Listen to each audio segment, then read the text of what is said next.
Soler had emerged from the peloton. Didn't seem to be a big deal. Then he slingshot past the 6 breakaway men, and they had to think about what to do here. Well, that's a good idea of how fast Soler is going. Only Popovich able to manage that acceleration. I think he was asked by the team to wait a little bit longer. Soler down to the descent of the Galibier, absolutely flying towards Briançon. Now the chasers and a lot of activity. Cadel Evans, Alejandro Valverde, and the yellow jersey involved. Michael Rasmussen marking his rivals, able to follow those accelerations without too much trouble at all. But this one by Contador, Rasmussen had no answer to that, and Contador absolutely flying up the road. No one can get away from Rasmussen except that man, and there is Papo at the top of the Galibier waiting for his teammate. So 2 disco men, Popovich and Contador, team up. They got to within 55 seconds of Soler, but that is where they stalled and rejoined the group that included the yellow jersey. K de Parn chasing like maniacs. That's Valverde's group with the yellow jersey, just behind Papo and Contador, and they eventually made the juncture and caught the 2 Discovery men just before the finish. The last mile was an absolute bear, but Soler, for the first time in his career, went to a Tour de France stage win. In fact, it's his first ever Tour de France. Carrying that bear up the last mile, that might have been a shock to the system. Soler handled it well and won a great stage for the Barlow World Squad. It's been a while since we've seen a great climb like that. Bob, I thought it was a statement day by both Valverde and Cadel Evans. Cadel Evans, Leipheimer getting through there. You can see Leipheimer just coming across with the yellow jersey. Great defense by Michael Rasmussen, and a very good ride by Levi. Vinokurov, his dream of winning the Tour de France died.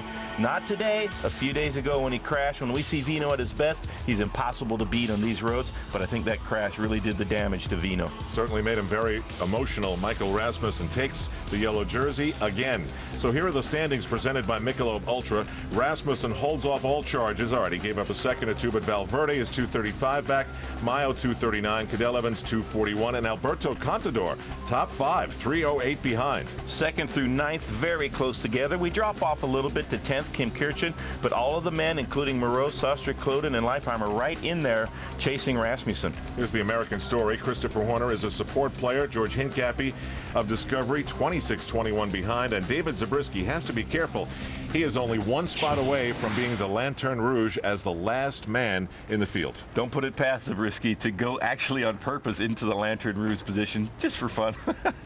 Not fun. Time trialing for Michael Rasmussen. We look forward in a few days to the individual time trial that's going to be more than 30 miles. In 05, Rasmussen struggled in every way possible. You could not perceive a worse scenario in the time trial. Michael Rasmussen in 3rd at the start of the stage on a podium spot, fell all the way to 7th place on GC after a disastrous time trial. Anything that could go wrong for Rasmussen went absolutely wrong. So he lost a lot of time, and he was under pressure at that time. He had a lot of pressure on his shoulders to defend that 3rd place position, and he fell apart. It was unbelievable. Okay, let's handicap. Let's give a yellow caution to guys who might struggle and a green to go for guys who consider time trialing a strength. Mayo, Sostre, Rasmussen never have done good time trials in their whole careers that were flat. Watch out for those guys to struggle. Valverde, Contador, Moreau, they'll probably be right in the middle, probably be fairly solid, but Kloden, Leipheimer, and Cadel Evans, those guys are really good at the discipline. So Kloden has the advantage going into the first long time trial of the Tour. But not out of the question for someone like Rasmussen to lose double digits. Yes.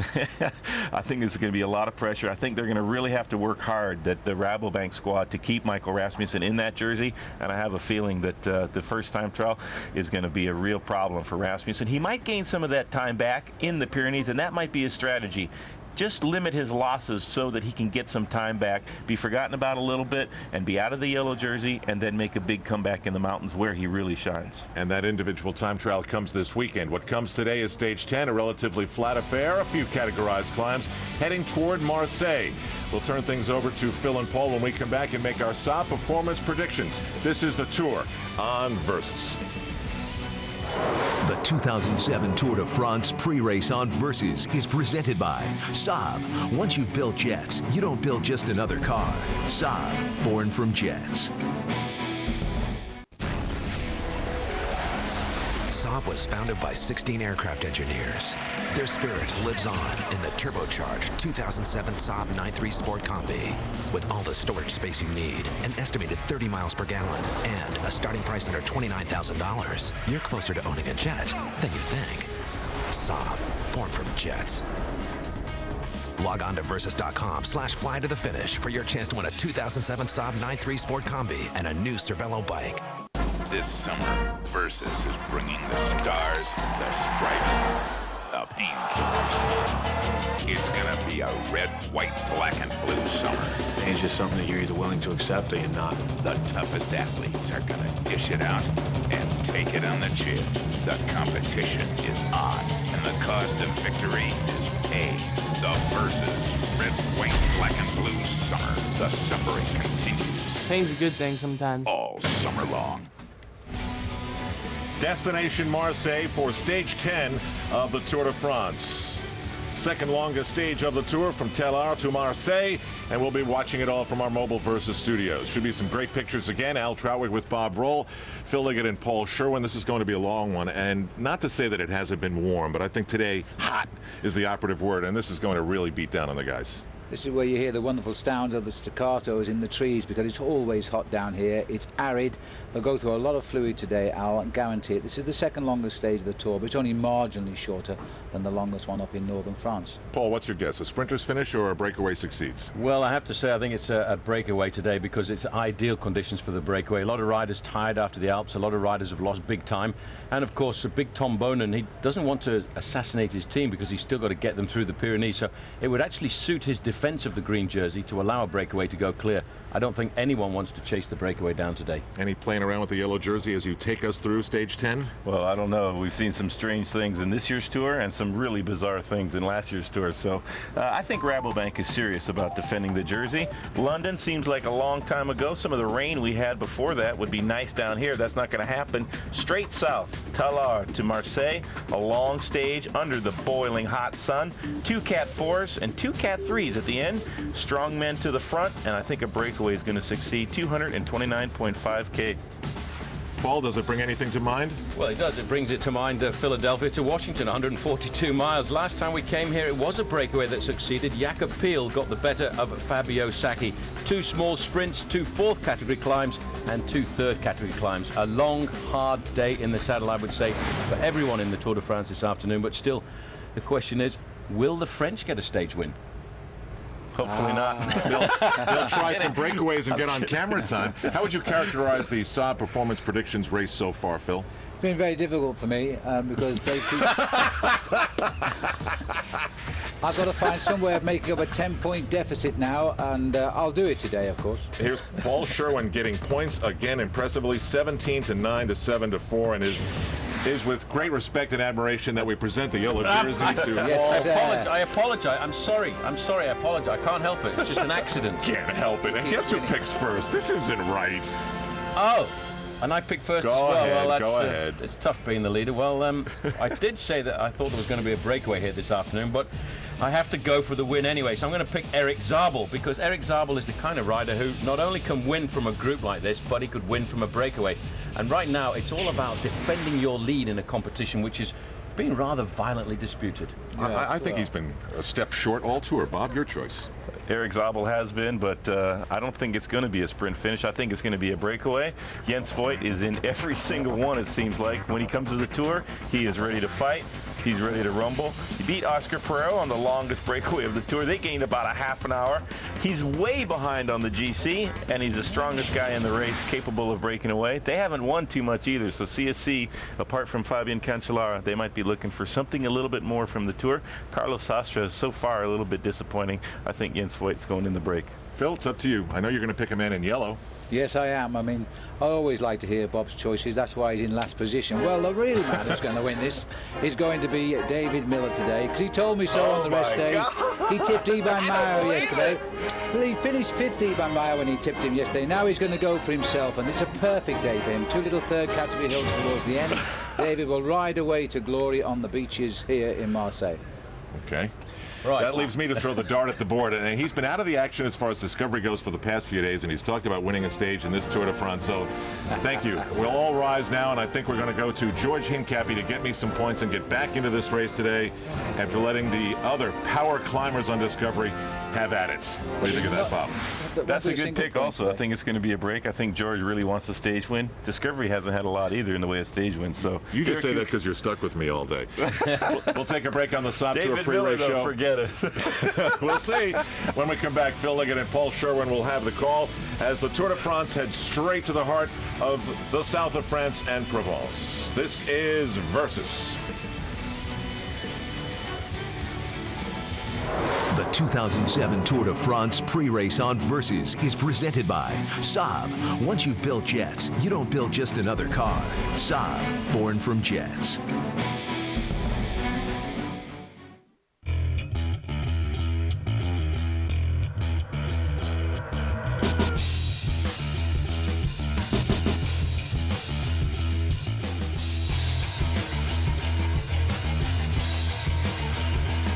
With 18 unique Star motorcycles, there's no limit to how far you can go.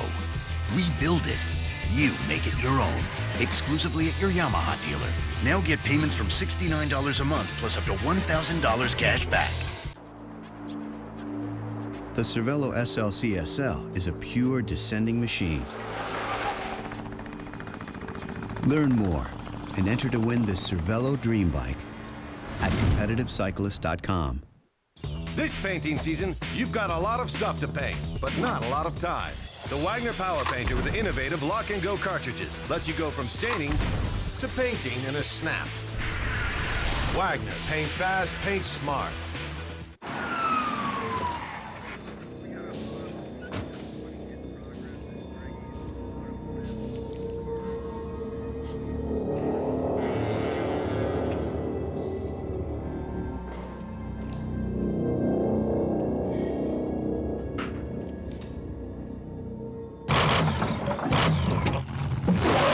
What it wants. Always ask for Pennzoil. Get a 5-quart jug of Pennzoil high mileage vehicle motor oil at Walmart for only $12.22. When you take it off, you're gonna like what you see. Scotch Blue Painter's Tapes. Yeah, when you take it off, you're gonna like what you see.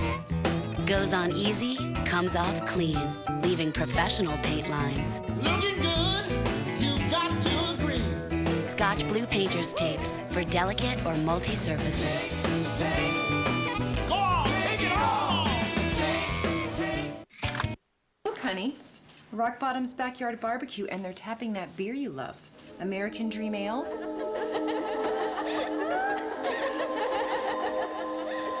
Hey, you're doing it again. It's Rock Bottom's Backyard Barbecue, featuring American Dream Ale. Build your own ultimate backyard burger. The crisp, delicious Waldorf wedge, our juicy 20-ounce T-bone, plus choose your favorite picnic side. Grilled food and chilled beers. Now that's a barbecue. New truck, huh? Yeah, it's a Toyota Tacoma. And guess what? I got 3.9% financing. Nice. Of course, I'm also saving money on gas. Between that and the deal, I'm spending a lot less than I thought. In fact, I finally have enough extra money to get the dog fixed.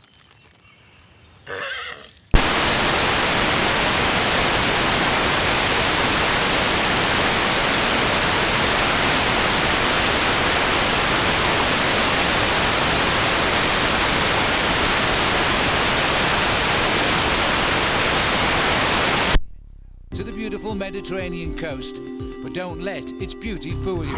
The riders of the Tour may be getting a break from the pointy peaks, but there will be plenty of rolling climbs along the way to keep these pedalers on their toes. It's a perfect chance for the crafty rider to escape from the peloton and run away with the day's prize. But there's always a chance that the speedy sprinters will choose to duke it out on the streets of Marseille. The battle for yellow may take a backseat as the charge for green resumes. That's next on Versus.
going to be very warm indeed, as you said, up to 100 degrees Fahrenheit. I think there'll be a breakaway, riders who've lost a lot of time in the alpine stages, and the big contenders, they'll take a seat back and just try and rest and recuperate, if you can rest and recuperate at 100 degrees Fahrenheit and 240 kilometres. Right. We can't blame them if they do that, but of course the battle for the green jersey, these are their days, and Tom Boonen is the man in the hot seat. Well, Tom Boonen has consistently moved ahead in this condition. He's looking to take this green jersey all the way up to Paris, like all...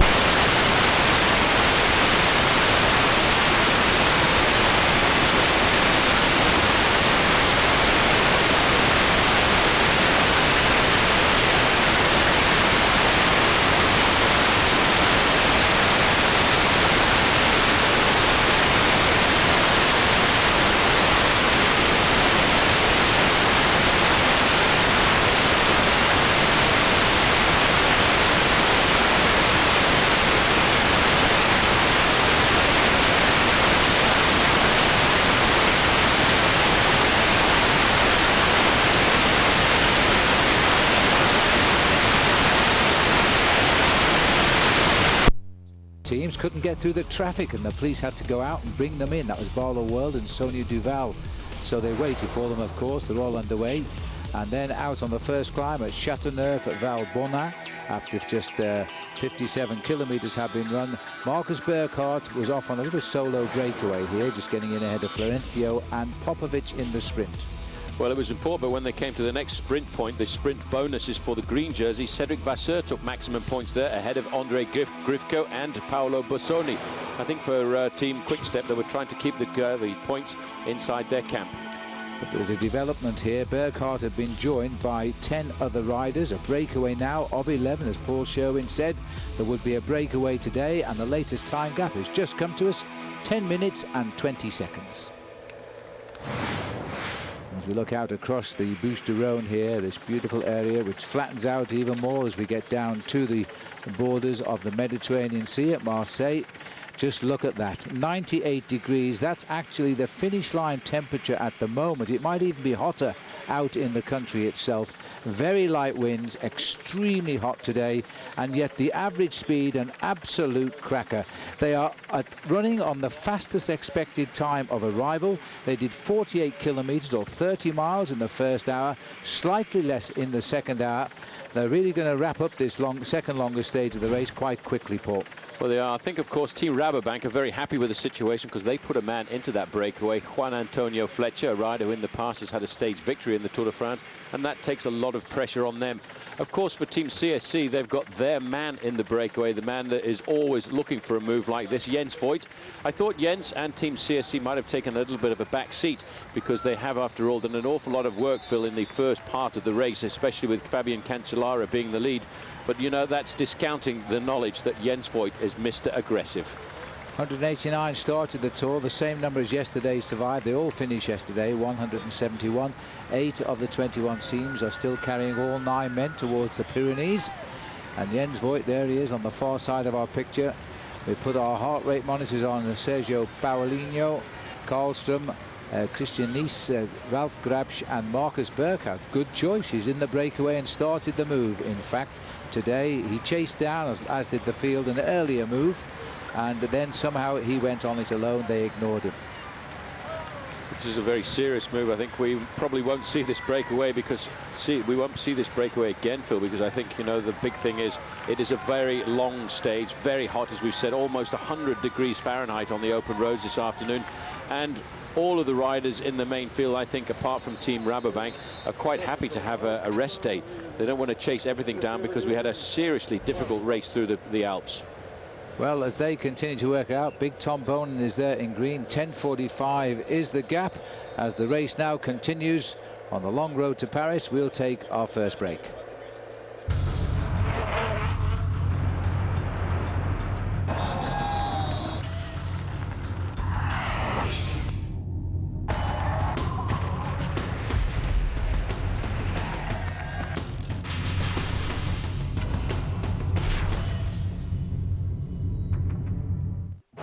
The 2007 Tour de France on Versus is brought to you by BMW, the ultimate driving machine. And by Visa. Go on, live life. And remember that no matter what it takes, life takes Visa. and by Hampton Hotels. Visit us online at hampton.com or call 1-800-HAMPTON. Sono Paolo Bettini, sono campione del mondo e campione olimpico. Chiedo il massimo dalla mia bicicletta. Voglio che sia rigida, leggera, bella e precisa, ma più di tutto che sia veloce.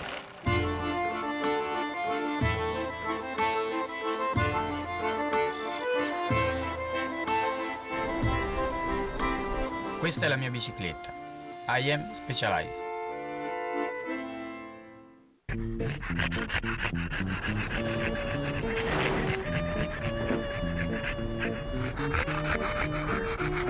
I heard that.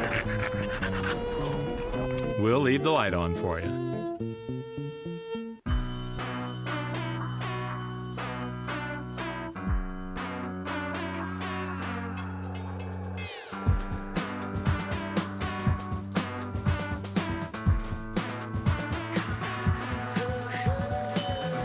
Your life doesn't have one dimension. Neither should your beer. Michelob Ultra. Because you do more. It does too. Live life to the ultra. People are smart. They know some things go together, like our real life plan. It's a low 6 1/8% fixed rate mortgage, a home equity loan, plus a credit card that helps pay down your loan. To learn more, call 1-800-DITEC-1. DITEC. People are smart. It was known as the Tour of Chaos. This year, who'll get it back on track? Aleksandr Vinokurov, the most dangerous, determined, aggressive, and holding a grudge. Alejandro Valverde has all the tools to win it, if he can finish. Dennis Menchov, a good rider needs a great team, and he's got one of the best. Levi Leipheimer, new style, new team, and visions of a ninth straight American victory. The real drama continues. The Tour de France, Stage 11, live tomorrow, 8:30 a.m. on Versus. And you're sure I shouldn't go with a fixed rate home loan? Oh, yeah. You're gonna love that variable rate. Wait, what are all these fees here? Oh, that's stuff that's normal. I wouldn't worry about that. Congratulations, you have a home loan. But my home loan left me with a bad feeling. And then my variable rate started going crazy and got really expensive. You need a Capital One home loan. You're not kidding. Keep the monkey off your back. Call Capital One for a no-hassle home loan. You can get a fixed rate below prime with no hidden fees and lower your payments an average of $400 a month. Call 1-888-718-4455 or go to CapitalOne.com/home loans. Now's the time to get a fixed rate below prime home loan from Capital One so you can lower your payments an average of $400 a month. Just call 1-888-718-4455 or go to CapitalOne.com/home loans. What's in your wallet?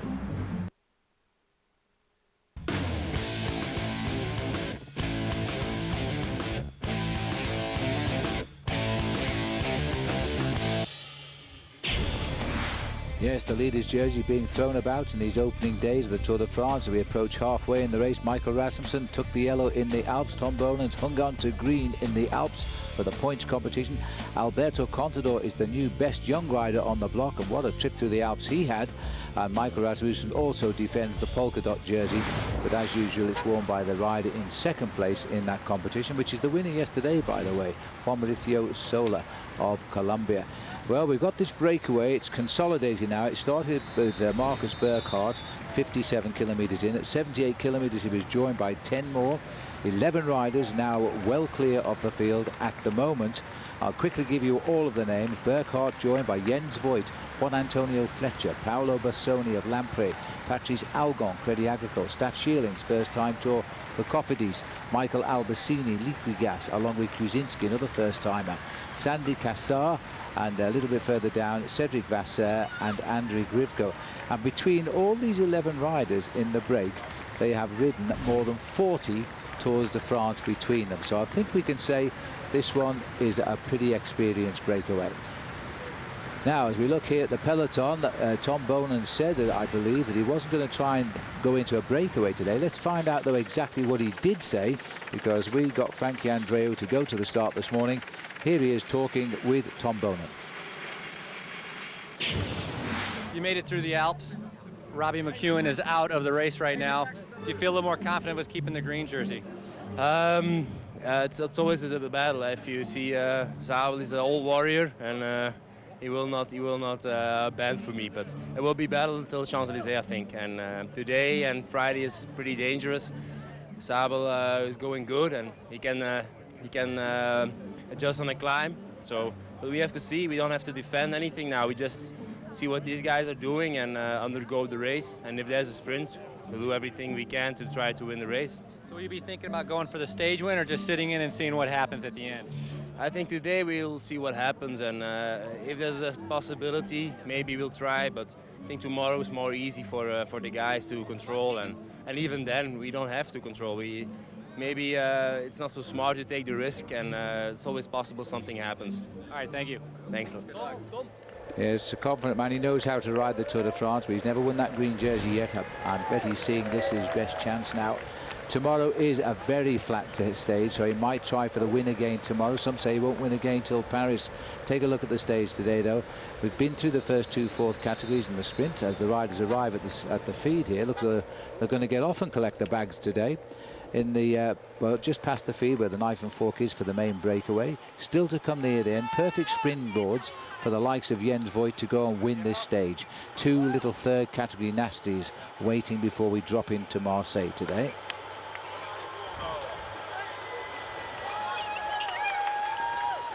Just looking at the breakaway here, Paul. We're not looking at the bunch at the moment, but with the breakaway, I was just thinking that, you know, you've got 11 riders, and between them they've ridden a total of 41 Tours de France, so it's a pretty experienced break. A very experienced breakaway, but the experience also tells you to take on board your feed bag, as we're looking here at the riders from Rabobank taking on board those small bags, which are called musettes in French. And at this stage of the game, they will probably take on board 2 bottles in those bags, and then they have a mixture of foods, and it's very difficult, in fact, to find something nice to eat on a hot day like this. You've got to keep eating all the time. We talk about this on these flat stages. The riders will burn between 5,000 and 7,000 calories, and you cannot eat all that number of calories first thing in the morning and last thing in the evening. So what you have to do is make sure you keep eating during the day, and a little bit of the dark black liquid there to keep yourself nice and refreshed. Difficult thing to do here is open a can of soft drink just like that as you're riding along at 40 kilometers an hour, but it is actually a cold drink like that very refreshing on a day like this. Well, it is a hot day, and it is extremely hot. Our good friend who won the Liège-Bastogne-Liège Classic, Rolf Sorensen, now works for Danish television. He went for his usual ride before going on television. He does a couple of hours every day, usually the last 30 or 40 kilometers of the route. And when he arrived today, he said it was unbelievably hot, and it shouldn't be just a simple day in the Tour de France. But we'll see. At the moment, I think it's running pretty much how we expected. The leaders resting at the back, and the big breakaway establishing at the front. At the moment, they are growing on their time gap. Noticeably, though, Aleksandr Vinokurov, who finished in tears yesterday at Briançon, losing more time and has had a thoroughly forgettable tour so far. He's been riding at the back of the bunch, and I don't think that augurs well for the rest of the tour for him. I wouldn't discount him, you know, Phil, because he is a tough character, Aleksandr Vinokurov. He's not going to walk away from this bike race. Marcus Burkhardt, by the way, who is in the breakaway, is currently generating 360 watts of power, riding nicely at 100 revolutions a minute, and his heart rate is well up there at 150, while Tom Boonen's, I would expect, and we don't actually have access to Tom Boonen's, I would think Tom's would be around about 120 to 130 in a group like this. Well, there he is, the man in yellow. They call him Chicken after a famous cartoon, Chicken in Denmark, and he says he quite likes the name that everybody's given him. They always would like the gift. They'd all would like the gift of climbing like he can. And the leaders, as they came around the corner there, took a bit of a speed wobble as they came up on our motorbike. There's Peter Weening, I think, a little bit of a nasty look from him too, as he's got a heart rate, by the way, at a low beat of 35. So 11:11 now. He pushed it over the marker. These are all the holidaying folk here on the Bouches-du-Rhône department. The riders briefly are going to get a bit of respite here. They'll swing in towards the Canadash National Forest, which will shelter them a little bit from the heat today. It's a 960 hectare area of rolling hills, but it's hard today in this weather, and a long way to ride for some of the riders. Boredom might settle in. We'll take a break.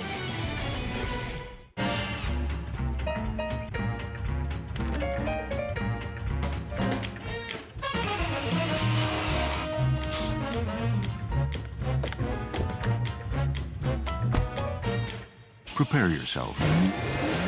The 3 Series is here. With elegant styling and a powerful yet fuel-efficient inline 6-cylinder engine. Stop in and take a test drive today.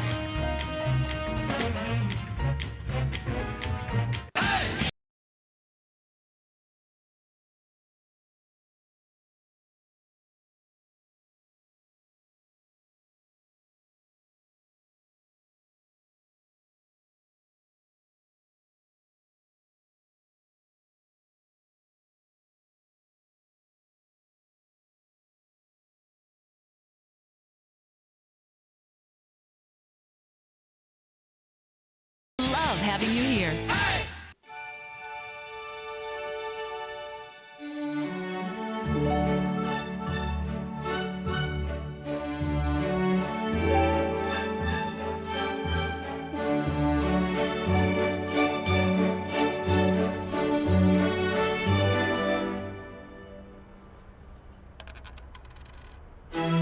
Visa Payway. Now there are more places and more ways to pay. Faster. Life takes Visa. Over the course of the tour, riders will burn 123,900 calories, the equivalent of 155 hours of cardio or 263 double cheeseburgers.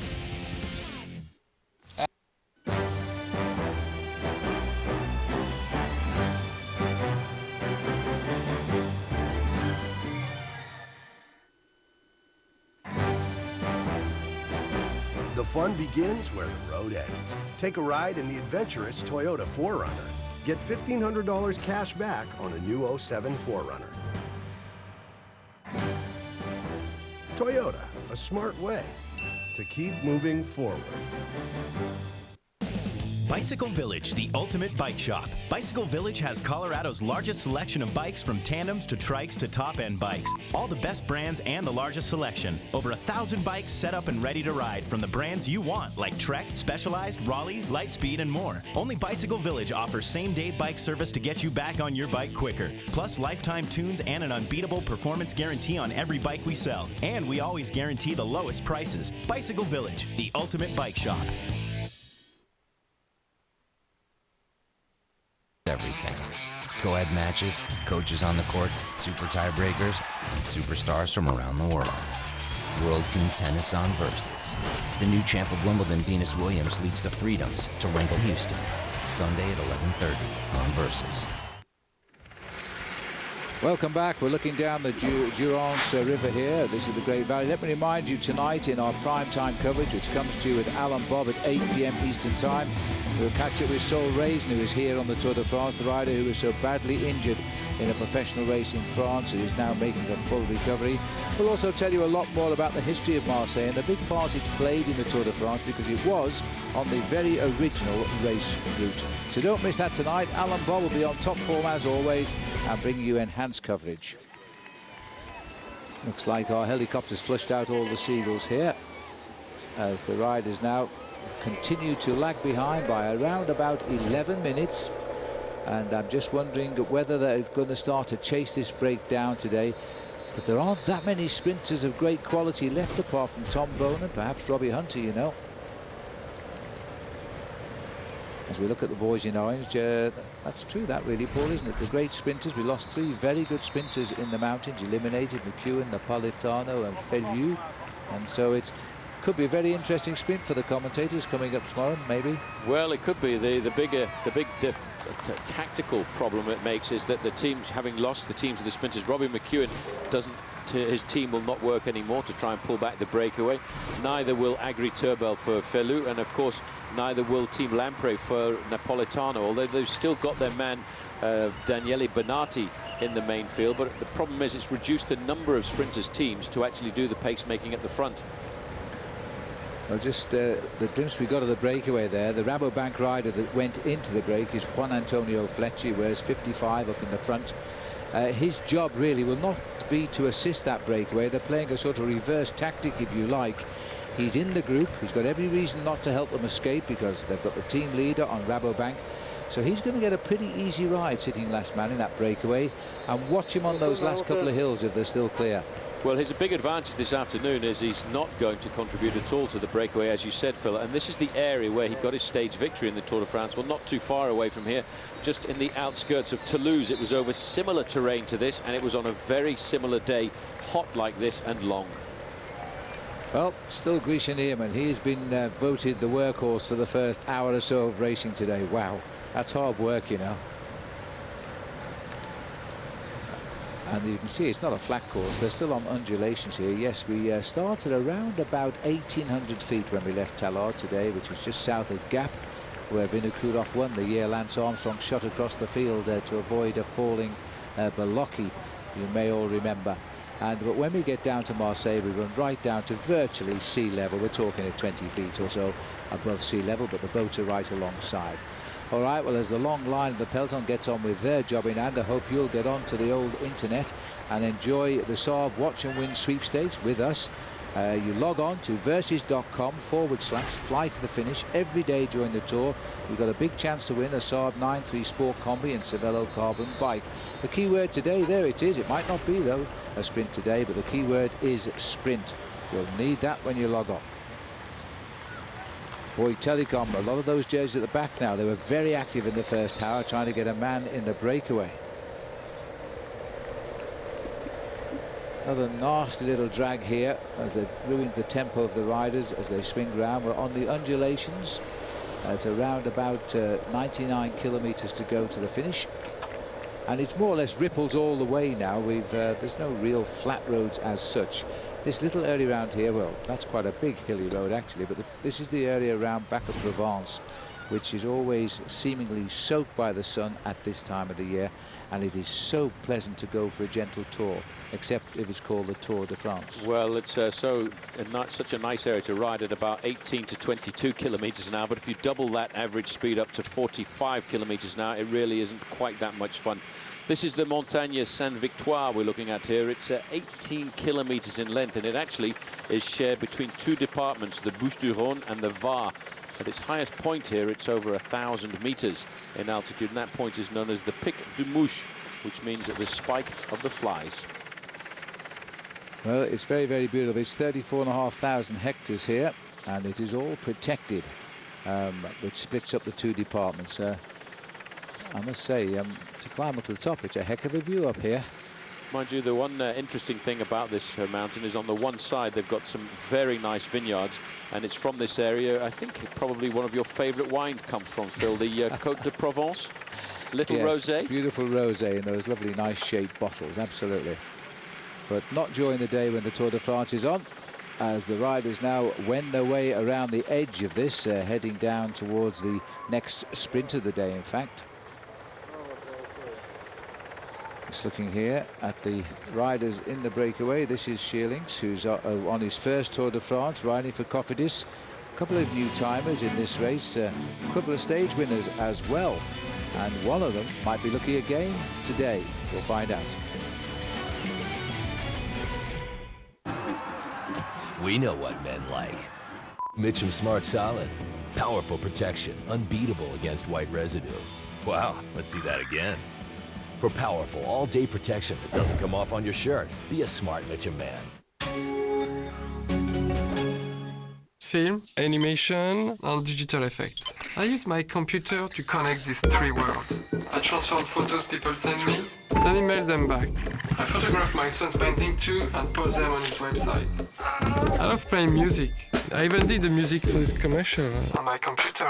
I dream a lot, but I'm not a very good sleeper. HP Pavilion DV9000T with Intel Centrino Duo mobile technology. I hear you're still looking for me. Born? On August 3rd. Why did you come here, Jason? Someone made me what I am. And I'm gonna find him. Bourne comes home. He has our entire playbook. Names, dates, ghost sites. What makes you think he's gonna put it together? It's Jason Bourne. He already has. Eliminate the threat. The Bourne Ultimatum. I remember everything. The Cervelo SLC SL is a pure sprinting machine. Learn more and enter to win this Cervelo Dream Bike at competitivecyclist.com. 189 of the world's greatest cyclists are coming to France for one reason. He's still got fight in him. To sprint, climb, sweat, bleed, fight to be the one pure champion. The real drama continues. The Tour de France, Stage 11, live tomorrow, 8:30 a.m. on Versus.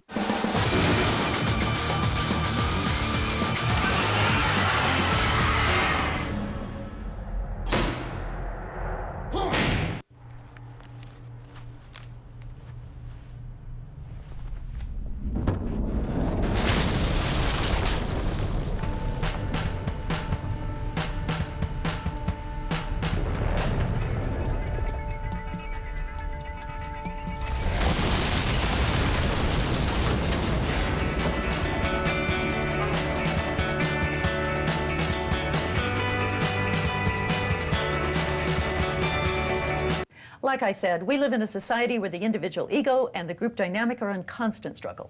Response? Yeah, I have a response. What?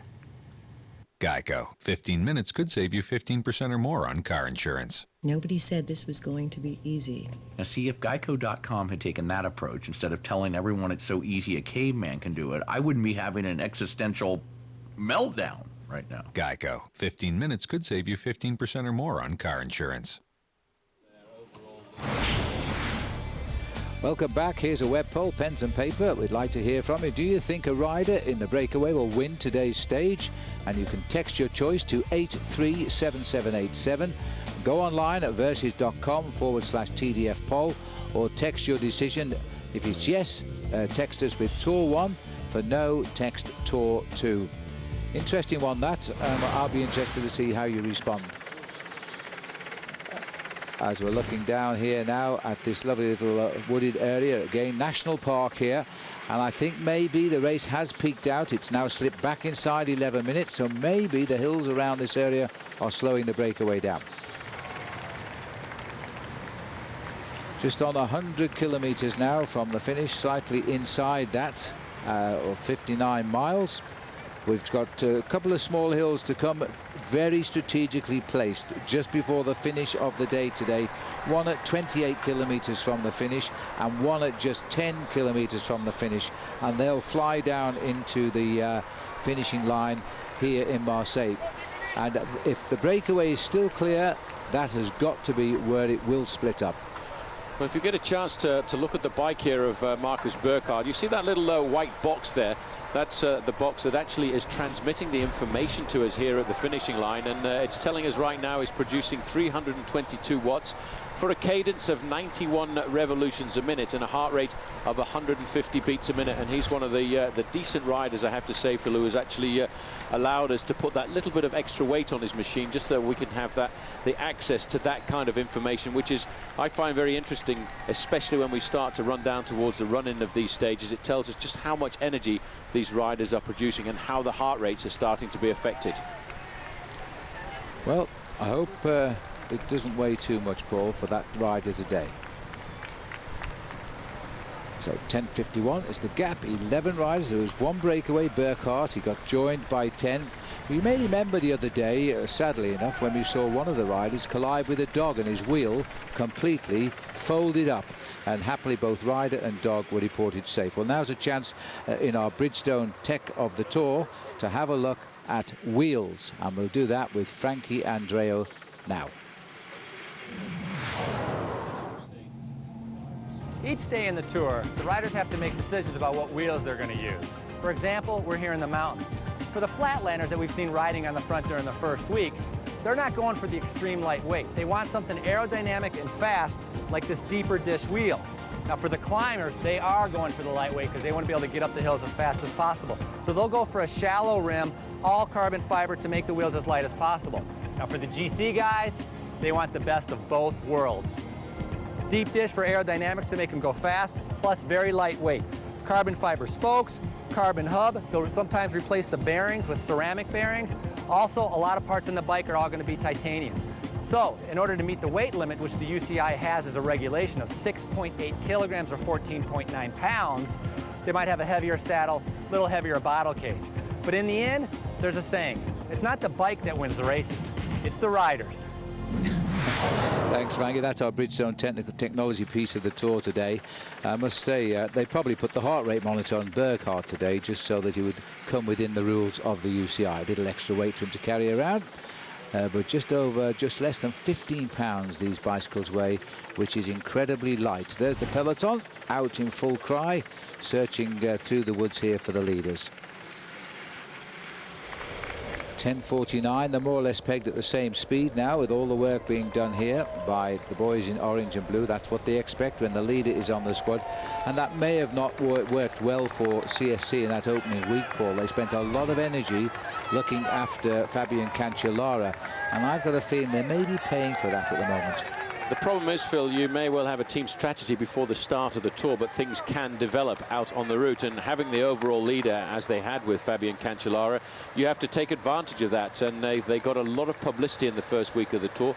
In the second week, they need to try and recuperate, don't need to do too much work, but if Carlos Sastre gets the overall lead in the mountains of the Pyrenees, then this team is going to be asked again to do a lot of work to set the pace making, and I'm sure that's why we've seen them disappearing from the front end of the pack. Well, the boys in the breakaway taking the moment out here just to get some food down them, so there is a little bit of relaxation. There's a couple of passioners in the breakaway who got their team leaders back there who doesn't want this breakaway to succeed. Tom Boonen is one. The other one, of course, is Michael Rasmussen, so he's got a rider up here. And there he is, Juan Antonio Fletcher. This is a perfect ride for him. This is the move he always looks for, and I'll guarantee it 100%. If this breakaway is clear as we approach the last couple of hills, he'll go for it. 10:57. I saw Patrice Algon also having lunch. He's 33 years of age now, and had some rotten luck his last couple of years. Keeps breaking his collarbone and has been left out of the event like he did last year in Australia's Tour Down Under. He's back now, and we'll be back soon. See you in a moment. Saab was founded by 16 aircraft engineers. Their spirit lives on in the turbocharged 2007 Saab 9.3 Sport Combi.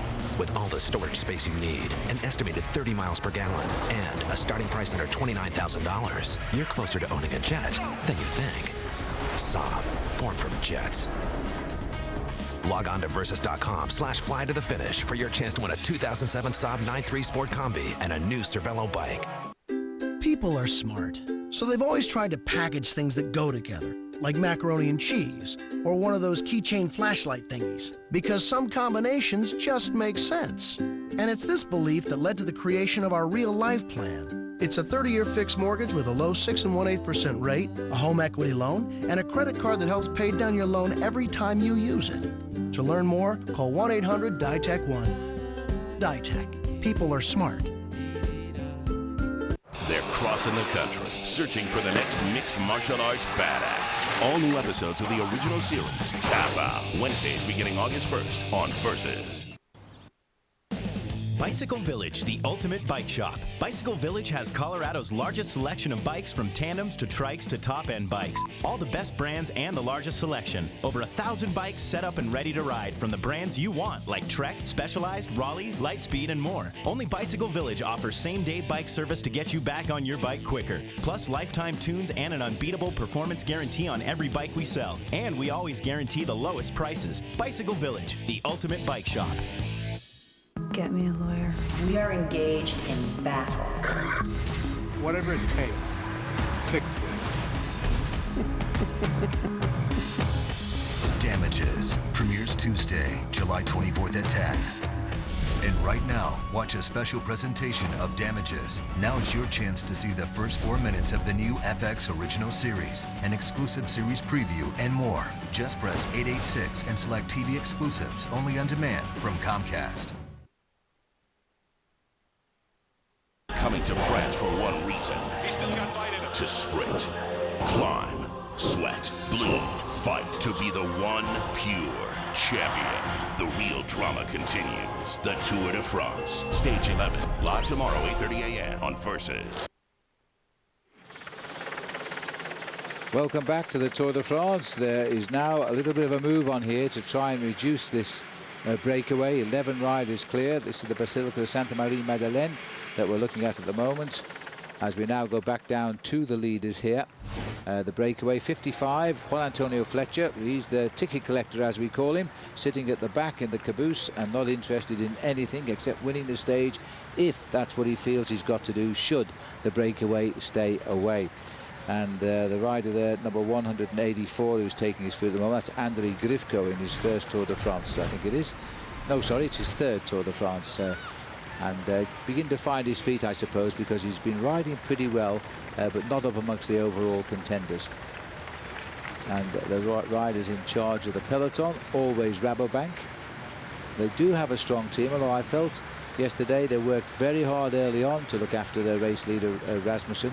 And then when we got towards the top of the giant Col de Galibier, they lost the grip of that race, and all of the fancy men got away.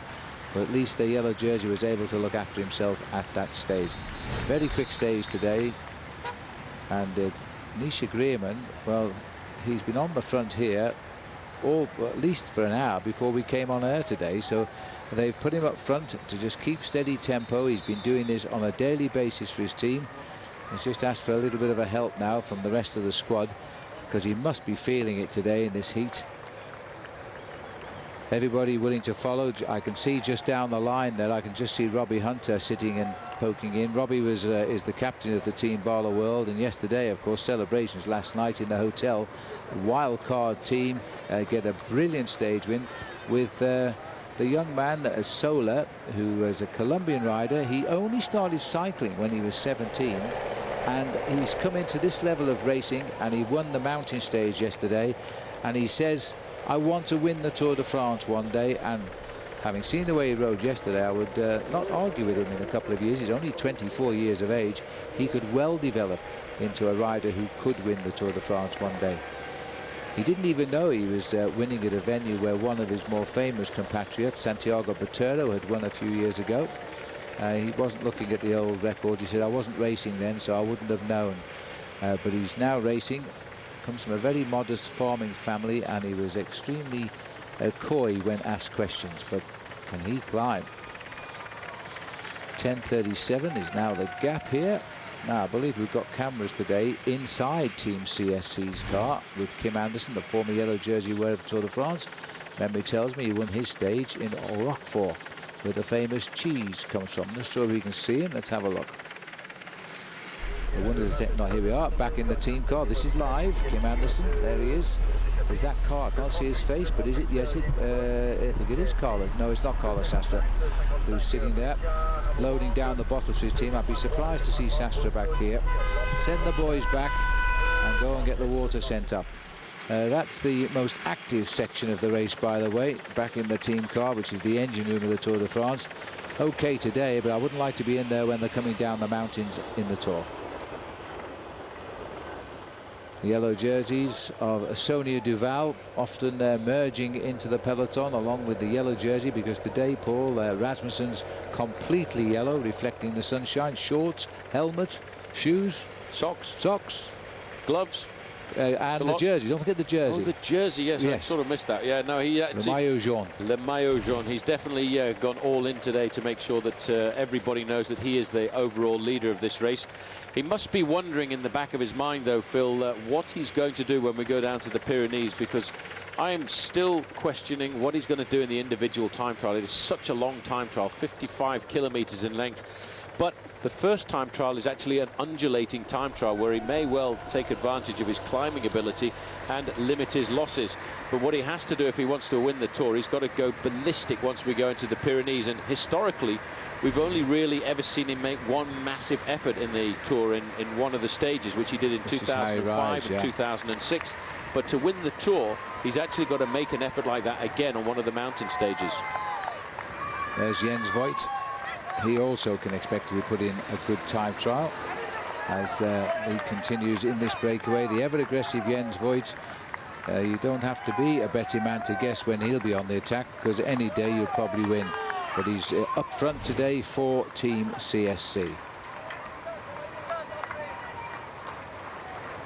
This is the man who started it all, Marcus Burkhout. And as we look here across the area of Provence, let me remind you, and remind myself now, of our star ride of the day yesterday. So here we go, our Star Motorcycles ride of the day. No big prize for guessing who it was. It was the Colombian rider, top of the Col de Galibier. Little storm in the sky never happened. He went over the top in solitary splendor. By the way, he won an extra $8,000 for being first over the Galibier, and he won down at the finish. So well done, Maurizio Sola. That's our Star Motorcycles ride of the day. And today, he's no need to worry. He can ride along knowing that he's given his team the fillip they wanted, because they're a wild card selection. And today, all he's got to do is ride along and sunbathe somewhere in the heart of the peloton. While the boys from Rabobank will look after their leader, the yellow-jerseyed Michael Rasmussen. And in fact, Big Tom's right behind him there in green, Tom Boonen. He towers over him, doesn't he? He's got a difference in the size of Chicken and Tom Boonen. And this is the sad sight at the back. Vino, I think he's lost all interest here in the Tour de France right now. He finished in tears yesterday. Things just haven't gone right for him. And Andreas Kloden now, who was helping him in the opening days, I think he's now become the leader of the team, and people are saying he's so strong. Watch out for him in a time trial at the weekend. He's going to edge closer to the top of the classification. We'll see in a moment. Raking, blowing, gathering, and hauling away grass and leaves is exhausting work that can rob you of your weekends. But with the DR Leaf and Lawn Vacuum, you can complete this tiresome chore quickly and easily. Attach it to your lawn tractor's mower deck, and the DR's high-powered vacuum collects leaves, grass clippings, pine needles, pine cones, and nuts and twigs from your lawn while you ride. Only the DR Leaf and Lawn Vacuum has a patented centrifugal separator, which draws material into the collector and expels the cleaned air with very little dust. Only the DR has a vacuum impeller so strong it carries a lifetime warranty. And only the DR has patented shark teeth blades that shred material to 1/10 its original volume. The result is a clean lawn that looks terrific. To learn more about the DR Leaf and Lawn Vacuum, call today, 1-800-423-1407. You'll receive a free catalog, DVD, and learn more about our 6-month risk-free trial, 1-800-423-1407. For smaller properties, check out DR's powerful walk-behind models. These powerful machines clean up the open areas of your yard and get into tight spots too. The walk-behind's AccuVac intake is adjustable on the fly, so even thick layers of leaves don't clog. So why not find out how you can put a DR Leaf and Lawn Vacuum to work on your property this coming season? Call 1-800-423-1407 for free details all about the incredible DR Leaf and Lawn Vacuum, including how you can try one for 6 months risk-free. Seasonal savings are now in effect. This is a special limited time offer, so be sure to call 1-800-423-1407 today. There's no obligation and no salesperson will call. That's 1-800-423-1407 or visit drleafvac.com. DR is professional power for homeowners. Welcome to a game where love means nothing and innovation is everything. Co-ed matches, coaches on the court, super tiebreakers, and superstars from around the world. World Team Tennis on Versus. The new champ of Wimbledon, Venus Williams, leads the Freedoms to Wrangell Houston, Sunday at 11:30 on Versus. When I passed the finish line, I saw his blood coming out. Yellow jersey has gone down. I got really scared, so I just lay down on the ground, lift my arm up. That was a scary moment.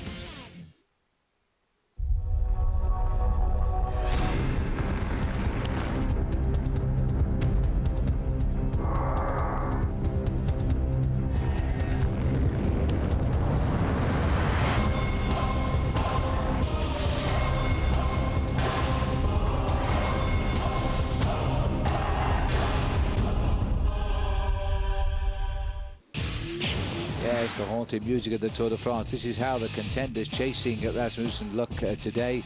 Alessandro Valverde is a second at 2 minutes 35. Cadel Evans, top Australian at 2:41. Sastre still at 7th. Andreas Kloden, I think he can improve on that quite a lot, sits in 8th. Leipheimer just behind. Meanwhile, we shot away to go back to the car because this is Aleksandr Vinokurov. He's back at the doctor's car here, and clearly still struggling a little bit, and that's on his knee. He's actually asked for his knee to be covered up. I would think that this is he's had the bandage off this knee for a couple of days. Both knees are stitched up, remember, and I would think that the sun is probably burning into that rather fresh skin, and I think he wants a plaster put onto the knee just to protect it from the hot sun today. Well, even though he is 8 minutes behind the race lead, Aleksandr Vinokurov still attracting the attentions of the photographers and the cameras. And I think people will come to really respect this rider if he doesn't pull out of this Tour de France when he's not winning it, as they did Miguel Indurain, who won the race 5 times in a row, rode past his front door literally on the day he was having a bad tour, and he could have so easily have gone home, and he turned his back on it and rode to Paris a week later, and he made a big reputation for himself on that occasion. I think, Paul, that possibly because it's still very tender flesh around those stitches, he's probably asked for this to be covered up because of the sun.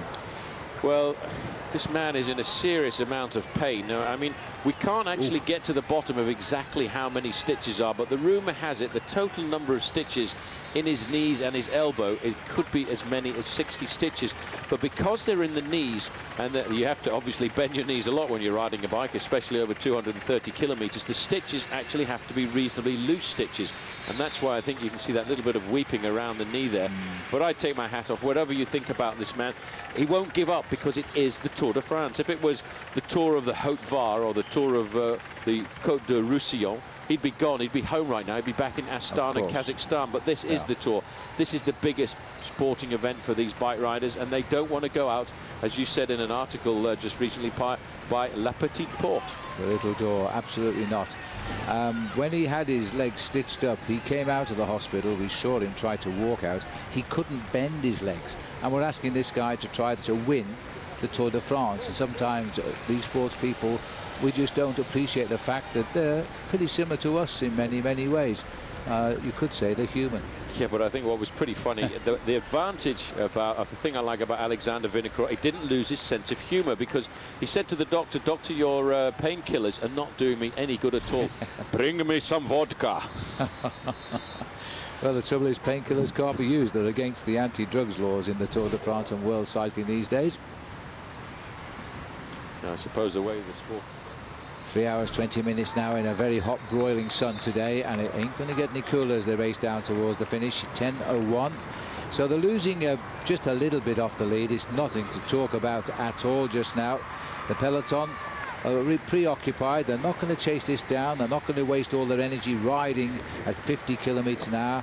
This breakaway has a very good chance of success today, and I think as we inch closer towards the finish, which is still 82 kilometers away, they will start to try and split up. But if it were to come together, then it would be a battle of the sprinters. Now, Predictor Lotto have lost Robbie McEwen, but they still have Fast Freddy Rodriguez. Now, you know, he could be free to win a stage before this tour reaches Paris. So let's talk to him now. Here he is with Frankie Andreev. Freddie, you made it out of the Alps. You lost your teammate Robbie McEwen. Today, people call these the transition stages. What are your objectives for the next couple days? Main objective is probably just to save the legs. We're going to have Cadell's in a really good position, so we want to protect him as much as possible. I got kind of a free card today. I don't think I'll be contesting any breakaways, but if it comes together, the finale, I'm going to, of course, go for it. Tomorrow is another stage, Montpellier, where I've gotten third after leading out Robbie, where he won. So that's a stage that really suits me, and I'm going to go for that one for sure. How are the legs feeling after coming out of the Alps? Do you feel that you're getting stronger, or is it starting to kind of wear on you? It's a little bit of both. I think it's wearing on all of us, but I'm feeling stronger. I'm feeling that I came out of the Alps pretty healthy, recovered from the crash. My hips recovering. The team's morale is really good. So in all, I feel pretty good. You've proven you have speed in the past. Will the team at all work to try to make it into a sprint, or is it just going to have to see how the cards lay out? I think we're going to see how the cards lay out. I mean, I'd rather prefer the team doesn't spend any energy and save it for Cadell. And in a way, it kind of makes the other teams take the initiative and waste themselves a little bit more and put me in a better position for the sprint. All right, good luck. Thanks. Thanks. Go for it, Freddy Rodriguez. I must say, what a difference a year makes, because last year Robbie was still in and Freddy was out with a nasty crash on the roads in Belgium very early in the tour. And now this year it's the other way around. So maybe Freddie can snatch a stage win. That would be a great result for him. because many of these lead-out men who are so fast in their own right, but they always have to lead out the slightly faster rider. So Freddie's free to fly now. Let's hope he can. There's the big peloton.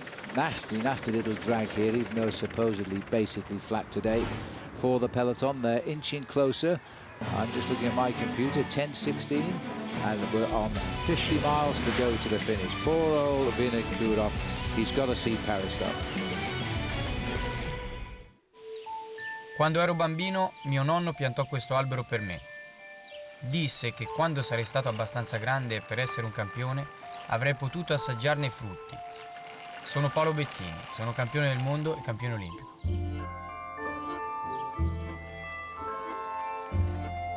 Chiedo il massimo dalla mia bicicletta.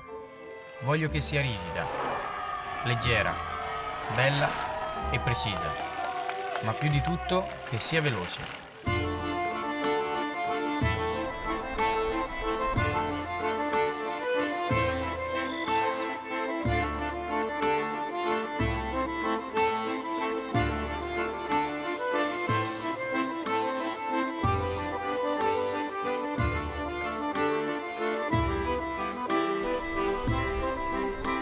Questa è la mia bicicletta. I am Specialized. I hear you're still looking for me. Born? On August 3rd. Why did you come here, Jason? Someone made me what I am. And I'm gonna find him. Bourne comes home. He has our entire playbook. Names, dates, ghost sites. What makes you think he's gonna put it together? Jason Bourne. He already has. Eliminate the threat. The Bourne Ultimatum. I remember everything. Toby Keith's Big Dog Daddy Tour, presented by Ford F-Series. Two-time Entertainer of the Year, over 30 million albums sold, and 22 #1 hits. August 2nd at Red Rocks Amphitheater. Toby Keith, with very special guest Miranda Lambert and Flintville Train. Reserve seats and general admission tickets on sale now. Presented by Live Nation. Big Dog Daddy available at Target now. Hey, I'm Mr. Opportunity, and if I'm around, that means now's your chance to pick a beautiful Accord, a popular Civic, a versatile Pilot, a very cool Odyssey, or any other Honda you've been yearning for at a price that'll bring music to your ears. Hi! Nice to see you again, Mr. O. Hey, seems like I'm kind of popular this time of year. The 2007 Honda Clearance. Now you can lease a Honda Odyssey for $279 a month for well-qualified customers. I'm Mr. Opportunity, I'm back, and I'm knocking.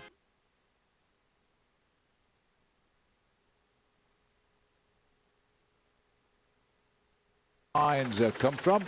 Let me remind you, it's time for Bicycle Magazine's Tour de France stages you must not miss. And this one is stage 13. It's the first individual time trial in this year's Tour. It's quite late in the race. It starts and finishes, of course, on Saturday, July the 21st, here on Versus. A chance to see just how good Michael Rasmussen is. And Bicycling Magazine knows all about cycling. The August issue is on sale now. More information at bicycling.com. There's Tom Boonen, the rider in the green jersey, a competition he's never won yet. He's been in the lead before, but it's looking good at the moment for him.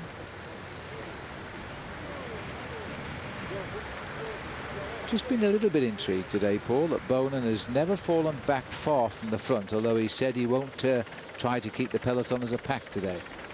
Well, I think he's just keeping himself to the front end of the peloton because, after all, Phil, it's days like this that are actually very dangerous. The heat starts to slow down the reflexes, and Tom Boonen feels very confident that he can take this green jersey all the way up to Paris, but he doesn't want to get involved in some silly crash at the back end of the main field because somebody's dropped a bottle in front of him and he flips over it. So I think it's just a sensible way of riding if you're one of the team leaders.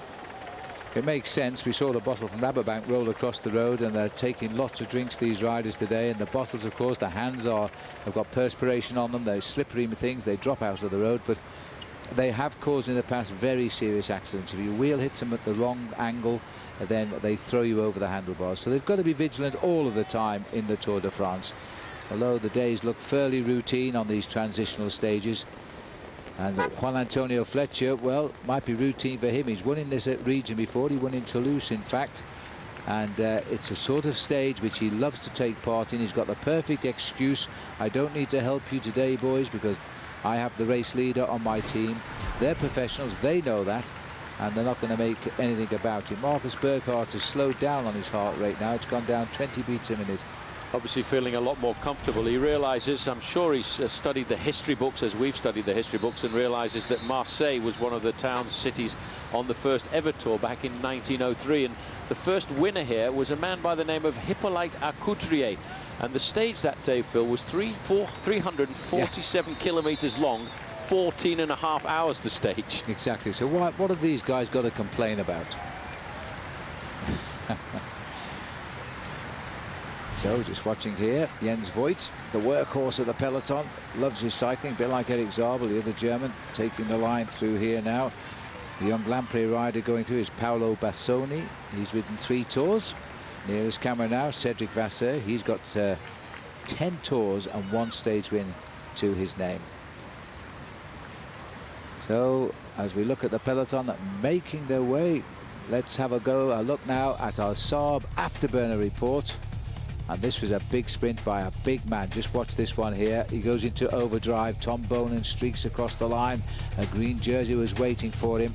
That was some finish. Beating Oscar Freire there, who retired, I think, the next day at the end of stage, or didn't start stage number 7. So that's our Saab afterburner report. And as a result of that, Tom Boonen pulled on the green jersey, and he's held on to it for a while. Now, talking of sprinters, don't forget our Saab Watch and Win sweepstakes. Log on to versus.com/fly to the finish. You'll need the keyword to play the game. And the keyword today is, stand by everyone, any second now, we are going to spin for it. So there it is, sprint. The hills are around, but nothing like the Alps here. We ride at Saint-Maximin now, which is one of the 72 disciples of Christ, by the way, Saint-Maximin, and we are now heading up towards the sprint line here.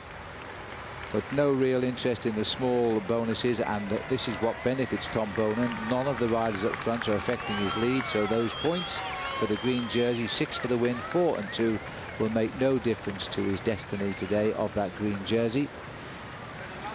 These riders now just continue to hold off the field. Let's see if they do sprint for it as they make their way through. The 2 Liquigas boys are on the front, Albacini and Kuzinski.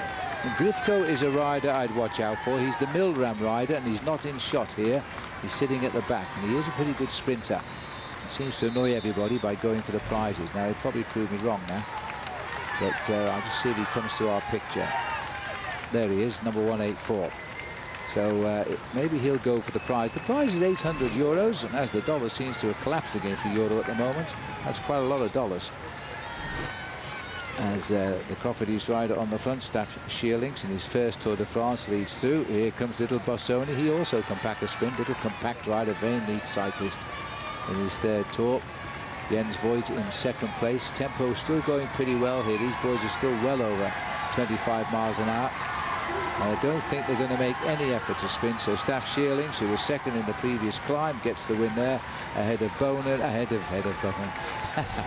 of Jens Voigt and Bossoni at Saint-Maximin. So 75 kilometers to race to the finish, and the Breakaway still has a comfortable lead. Okay, class. If you're in the South, you say, "Hey, feller, give me a Bud Light." Hey, feller, give me a Bud Light. In New York, you say, "Hey, give me a Bud Light." You got a problem with that? Bud Light, you got a problem with that. In East LA, you say, "Give me a Bud Light, Holmes." Give me a Bud Light, Holmes. More importantly, if somebody asks you for a Bud Light, you say, "Don't speak English." Refreshingly smooth Bud Light. Always worth it. Bud Light? Bud Light. Bud Light. Bud Light. That's cold. Saab was founded by 16 aircraft engineers. Their spirit lives on in the turbocharged 2007 Saab 9.3 Sport Combi. With all the storage space you need, an estimated 30 miles per gallon, and a starting price under $29,000, you're closer to owning a jet than you think. Saab, born from jets. Log on to versus.com/fly to the finish for your chance to win a 2007 Saab 9.3 Sport Combi and a new Cervelo bike.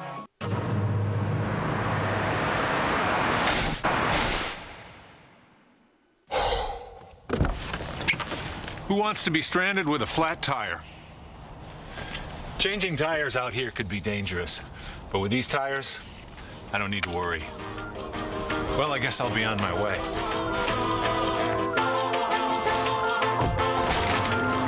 Bridgestone. Run flat tires. Bridgestone. This summer, Versus is bringing the stars, the stripes, the painkillers. It's gonna be a red, white, black, and blue summer. It's just something that you're either willing to accept or you're not. The toughest athletes are gonna dish it out and take it on the chin. The competition is on, and the cost of victory is paid. The Versus red, white, black, and blue summer. The suffering continues. Pain's a good thing sometimes. All summer long. Want to see something cool? Motel6.com is the easiest place to book a great room online.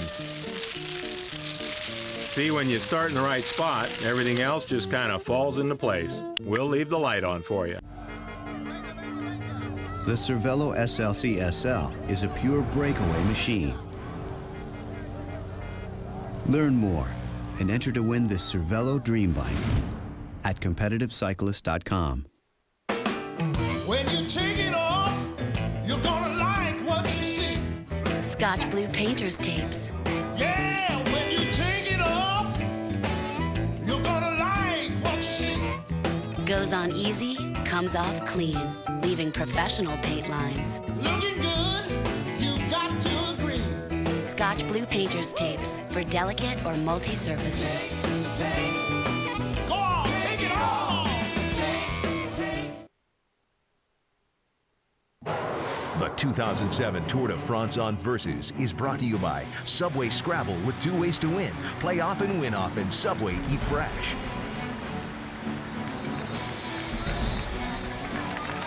Welcome back. We're looking at the breakaway here. We're just hearing at the moment on race radio 10 minutes 13 seconds, so they're being held now by the chasing peloton.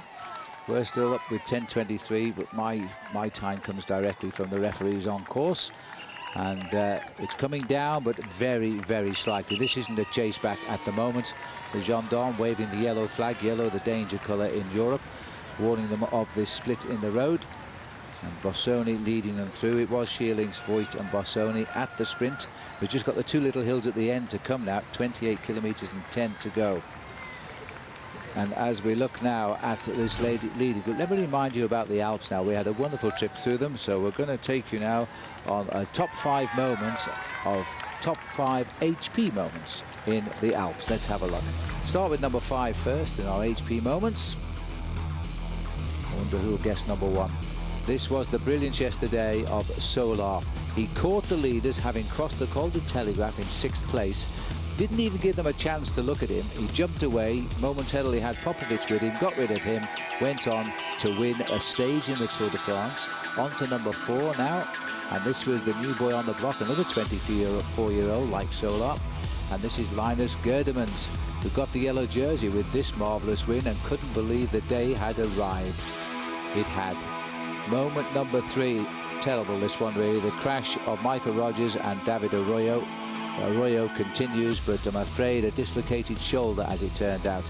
Same day, same mountain drop on the Roseland climb there. That was the end of Stuart O'Grady, and sadly too of Robbie McEwen, because he was eliminated, but at least he finished the stage. Our second moment, again, not a pleasant one for Aleksandr Vinokurov. He went under pressure and he cracked and he lost time here. Escorted home, though, by his teammates. And tough ride. But number 1, of course, what else could it be in our HP moments? It has to be Michael Rasmussen. Chicken legs himself in full cry. He just danced away and nobody caught him up. But the reward was his first ever Maillot Jaune. There are top 5 moments from HP. Now back to the action of the day. 11 men trying to shape it up. Jens Voigt, the troublemaker, always in there in our camera. Cedric Vasseur there, Bassoni, and Burkhardt in the pink, the man who started it all. A little bit of a turn-up, Paul, because it looks as though Juan Antonio Fletcher has been given the green light to work with the breakaway. He's on the front now.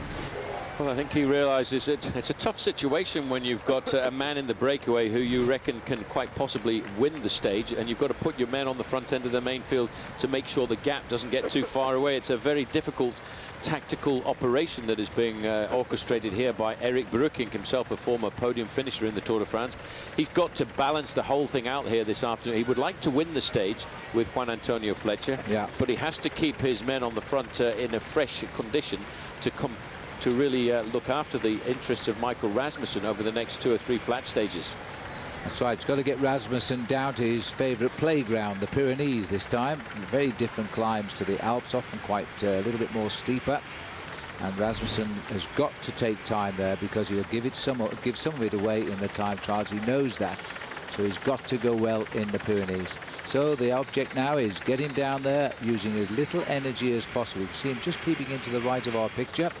3, 6, 9 men down the line. The majority of those riders in front of him are his teammates. I have to say they've treated this course with no respect today, all the heat. It's a very good tempo out there.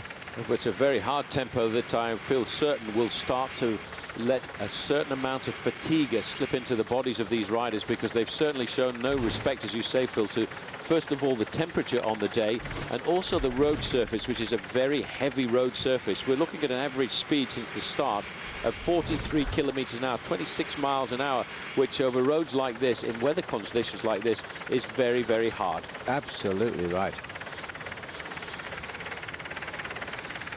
There's the long line, 10:31. Hasn't moved outside that sort of 10.5 minutes for ages now, 5 seconds either side.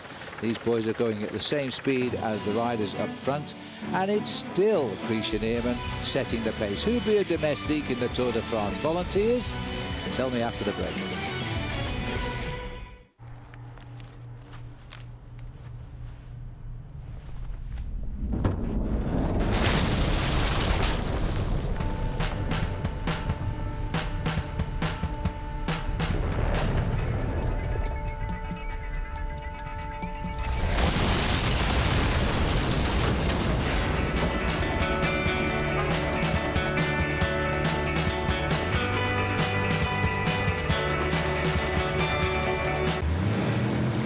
We know what men like.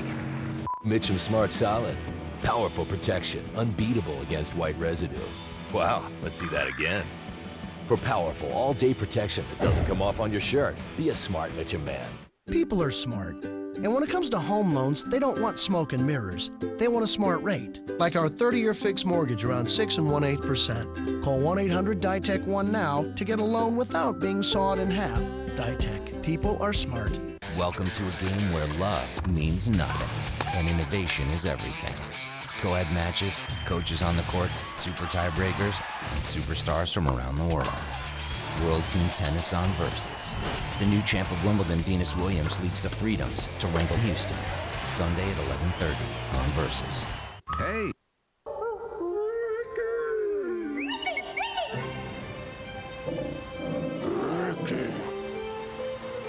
Ricky. The new Subaru Outback with road-gripping all-wheel drive, low emissions, and a price starting at just $21,995. So anyone hearing the call of the wild can answer.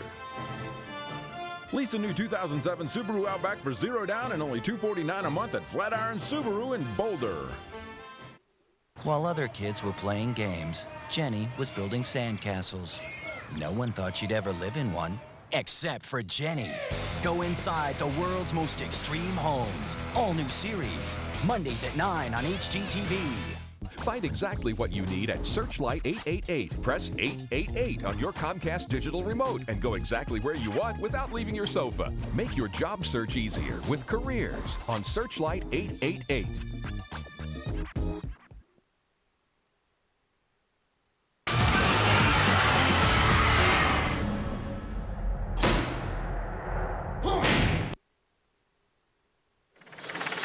Welcome back to the Tour de France. Now the Tour de France is not the only top sport. I think we can call this a sport on Versus. August the 5th, the world's most extreme sport gets more extreme. The WEC welterweight champion Carlos Condit gets in the cage against his toughest opponent yet, the #1 contender, Brock Larson. These guys are something else. World Extreme Cage Fighting, live from Las Vegas, August 5 at 9 Eastern. That will be superb. Stay with it. As we look down here, Saint-Maximin la Sainte-Baume. This has been immortalized by the French painter Cézanne. The basilica of this noteworthy little town looks right over the rooftops of everywhere else. Well, you get some idea from this picture just how fast these guys really are pedaling. When we pull back, it doesn't look quite so quick, but we're looking at 27, 28 miles an hour. Might be over that just at the moment, as they continue to try and push home the advantage. Patrice Algon, former polka dot wearer of the jersey in the Tour de France, in the green there, going through just in front of one of the Liquigas Gas riders. This is Staff Shearlings. Had himself a reasonable day, picking up the Euros en route. He was second on the climb of Villedieu. He won the sprint, in quotations of course, at Saint-Maximin. And he is a pretty good sprinter, so he may be a man to watch if we get down to a sprint. Got a feeling it won't be a sprint, Paul, whatever happens. Well, after a long breakaway like this on a very hot day, it's more than likely going to split up. This is Hincapie at the back end of the main field. I think he'll be going back to the ice-cold drinks bar. Here's the team manager coming up alongside here. It's very important on a day like this to keep the energy levels topped up, and I think George Hincapie here is turning himself into super domestique there, Phil, to look after the interests, of course, Levi Leipheimer, Jaroslav Popovic, Alberto Contador. Team Discovery Channel, I think, played a superb tactical game yesterday, moved themselves right up in the team classification, but also, more importantly, Levi Leipheimer is still poised there to put in a great performance once we go into the time trial and the Pyrenees. And, of course, they've got the other joker in their pack, Alberto Contador, who really can accelerate uphill. You remember in the Dauphiné, Johan Brunel said to us, I've got this kid who can really accelerate going uphill. Well, he proved that, didn't he, yesterday? He certainly did. They've got a number of combinations they can still operate, and they had a good day yesterday, although they didn't finish with the stage win, which is what they hoped for. But, you know, they did close within 6 seconds of the team lead behind Case d'Aparme. So they only need 6 seconds, and they're in the team lead. And that would be a considerable coup for Team Discovery Channel, because they're all-round strong this year. Everybody taking time out to drink here. I don't blame them for that. Everybody making the boys in orange do all of the work. And as you can see, the boys, as they look here, matching helmets, great sunglasses, and that's a good cue, because we can now go to Frankie Andrea to tell us more about the specialized helmets and sunglasses.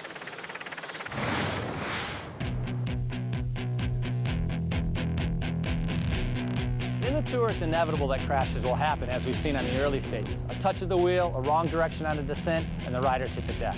This is why the UCI requires hard shell helmets on all riders. Specialized new helmet just came out here at the Tour, the 2D.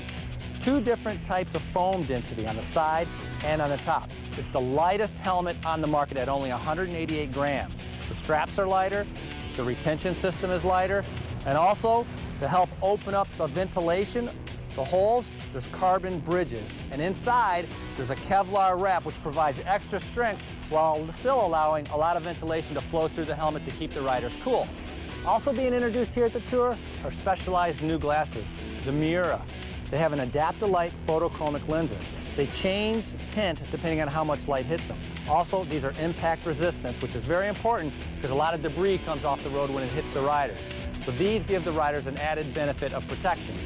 So combined with the new helmet's lightness, ventilation, and better strength, and if you add the cool factor of the glasses, this is part of Specialized Tour package for all of their riders. Thanks, Frankie. I think Americans might call you a pretty cool dude wearing all that gear today as we get back into the race. 10:40, not going anywhere this breakaway, but it's not coming back either, which is very significant, I think, because the finish now is just over 40 miles away. 10 minutes 40, 10 minutes 39, it's up and down, Paul, but approaching the last 40 miles always sounds better than 65 kilometres. And very soon we'll get to, well, not quite soon enough there. Les Bastides is the 3rd category climb. 3rd categories can be rather hard after a long flat ride down towards the Mediterranean today. Short and steep, and would be a perfect springboard for, let me see, Jens Voigt, Fletcher, possibly Algon, maybe even Albacini. Maybe even Cedric Vasseur. Oh, no, don't be silly now. I think Vasseur is a man who's shown great form over the first week of the tour. He spent a lot of time doing work for the team and looking after the interests of Tom Boonen, but he's a rider who has an awful amount of class, and given his freedom on a day like today, he may well try and open the account for France. Well, somebody should, because here we are on to the 10th stage and the 11th day, and we haven't had a French stage winner yet. You think the French haven't noticed? 10:42 the gap, and he's gone out a second now to 10:43. The peloton, though, still looks as though it's going pretty quick, even though they can manage a smile here. That's the Dutch flag, by the way, over there, so they're just giving a nice smile to the fans from Holland. As the riders, they need to get a move on today as we go into the last 60 kilometers of the day. 10 minutes is a big gap. I don't think they'll bridge it today. We'll find out. The time trial. The clock and road are constant, but this bike cheats the wind.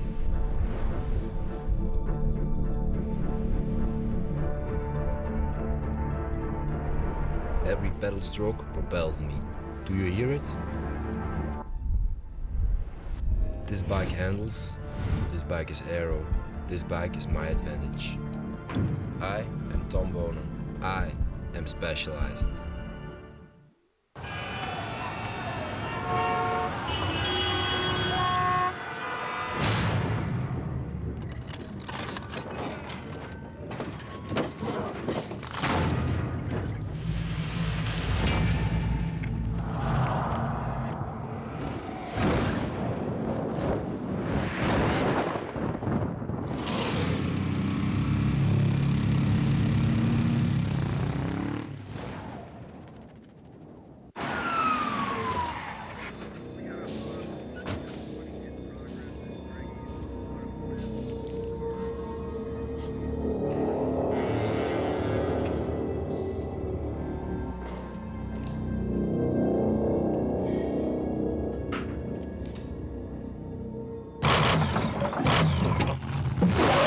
What it wants. Always ask for Pennzoil. Get a 5-quart jug of Pennzoil high mileage vehicle motor oil at Walmart for only $12.22.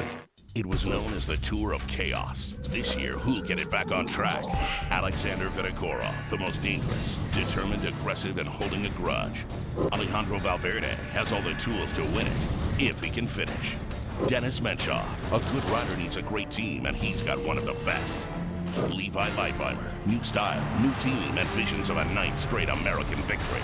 The real drama continues. The Tour de France, Stage 11, live tomorrow, 8:30 a.m. on Versus. They're all doing it. Even my car's been doing it. But everyone loves their cars. They'll never believe it. We have to do something. Esurance Auto Insurance can help. Calculate your carbon emissions and find out easy ways to reduce them. The average commuter produces a 3.4-ton cloud of CO2 emissions. By carpooling, you can cut that in half. Special agent, we can all do our part. The road to change starts here. Visit esurance.com/SOS to find out how you can help save some green. Want a 4-star hotel at a 2-star price? Go to Hotwire.com. When 3- and 4-star hotels have unsold rooms, they use Hotwire to fill them, so you get them at prices lower than any other travel site, guaranteed. Like 4 stars in San Francisco, Travelocity price $219, Hotwire price just $102. Why risk paying more when Hotwire gets you unsold rooms at deep discounts? Hotwire.com. 4-star hotels, 2-star prices. HOTWIRE, Hotwire.com. Save big on car rentals, too, from $13.95 a day.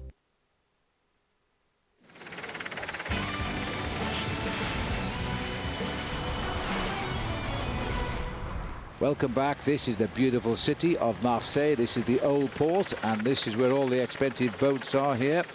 If you jump on the local mainline boats, you'll finish up in Algeria on the North African coast. And the riders are heading there at quite a rush today. They certainly haven't slowed down. We've been up on schedule for much of the day and on the fastest time. The gap at the moment for the 11 riders who got away, led by Marcus Burkhardt at 57 kilometers. We're now 62 to go. Just a quick reminder about where we've been. We're not far off passing 2,000 kilometers now. We'll pass that tomorrow. Having made the start in London, gone through Belgium briefly, through the Alps we have covered. Now we said goodbye to the Alps today and went the right direction for the riders, downhill towards the finish in Marseille. With a couple of nasty little ripples towards the end, 2 third category climbs. That could be decisive if the 11 men are still clear. That is most certainly where they will split up. And one or two of the lone break experts, like perhaps Fletcher or Voigt, will have a go for the win today.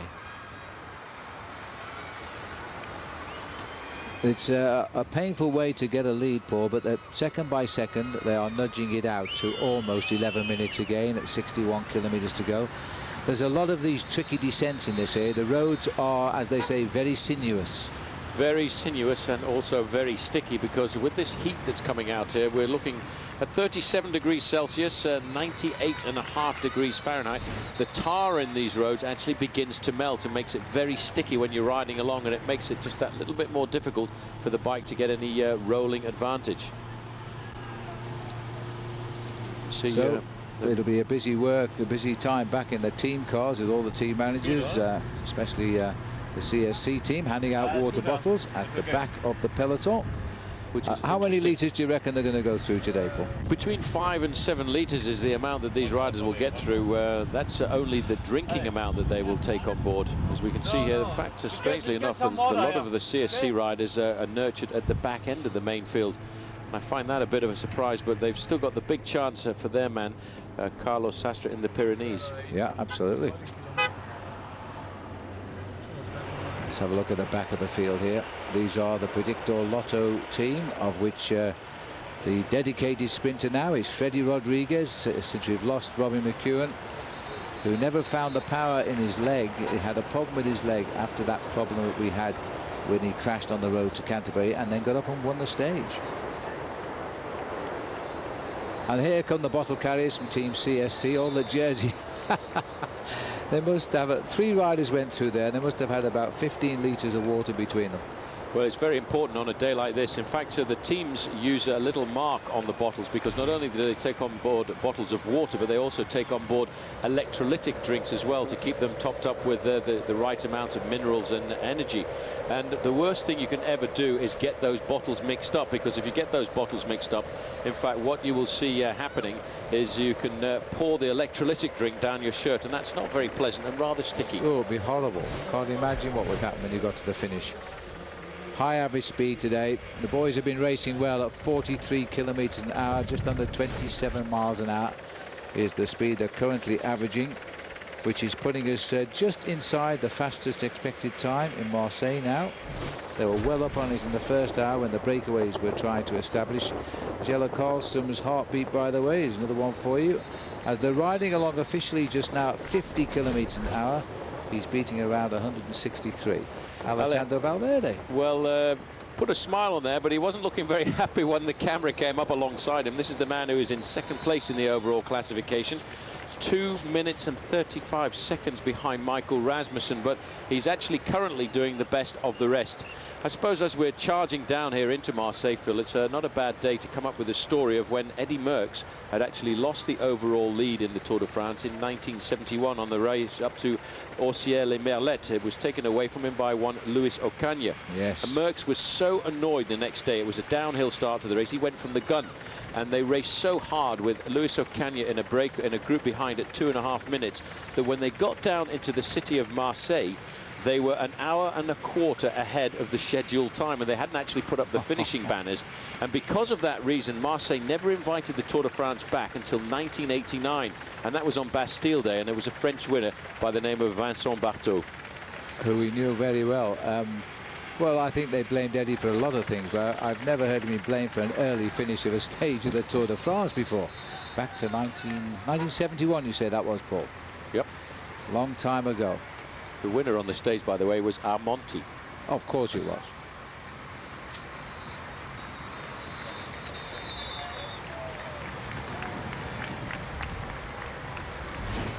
So as we just see the riders going through here, this is Sheelinks in Cofidis. And the peloton working very well. I'll tell you one rider who is having a tremendous season right now is the American rider Chris Horner. There he is. He's not been anonymous at all. He's been climbing with the best. So we'll tell you a little bit more about him when we come back. Chris, I reckon, one of the most underrated bike riders in the United States. The Cervelo SLC SL is a pure sprinting machine. Learn more and enter to win this Cervelo Dream Bike at CompetitiveCyclist.com. Film, animation, and digital effects. I use my computer to connect these three worlds. I transfer photos people send me, then email them back. I photograph my son's painting too and post them on his website. I love playing music. I even did the music for this commercial on my computer.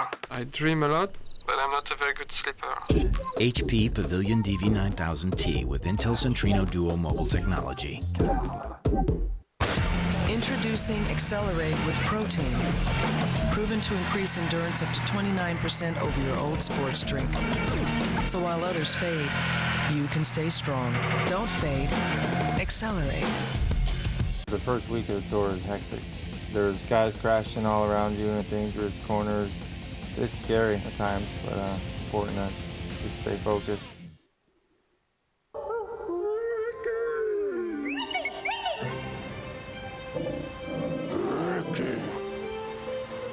Ricky. The new Subaru Outback with road gripping all-wheel drive, low emissions, and a price starting at just $21,995.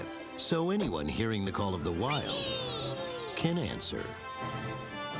Lease a new 2007 Subaru Outback for $0 down and only $249 a month at Flatiron Subaru in Boulder.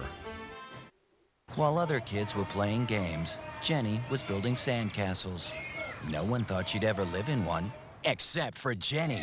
Go inside the world's most extreme homes. All new series. Mondays at 9 on HGTV. Find exactly what you need at Searchlight 888. Press 888 on your Comcast digital remote and go exactly where you want without leaving your sofa. Make your job search easier with Careers on Searchlight 888.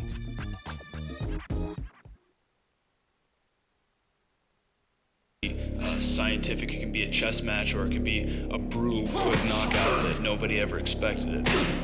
Hopefully, Connie, you're still up for it. Baby, I'm coming after that bell.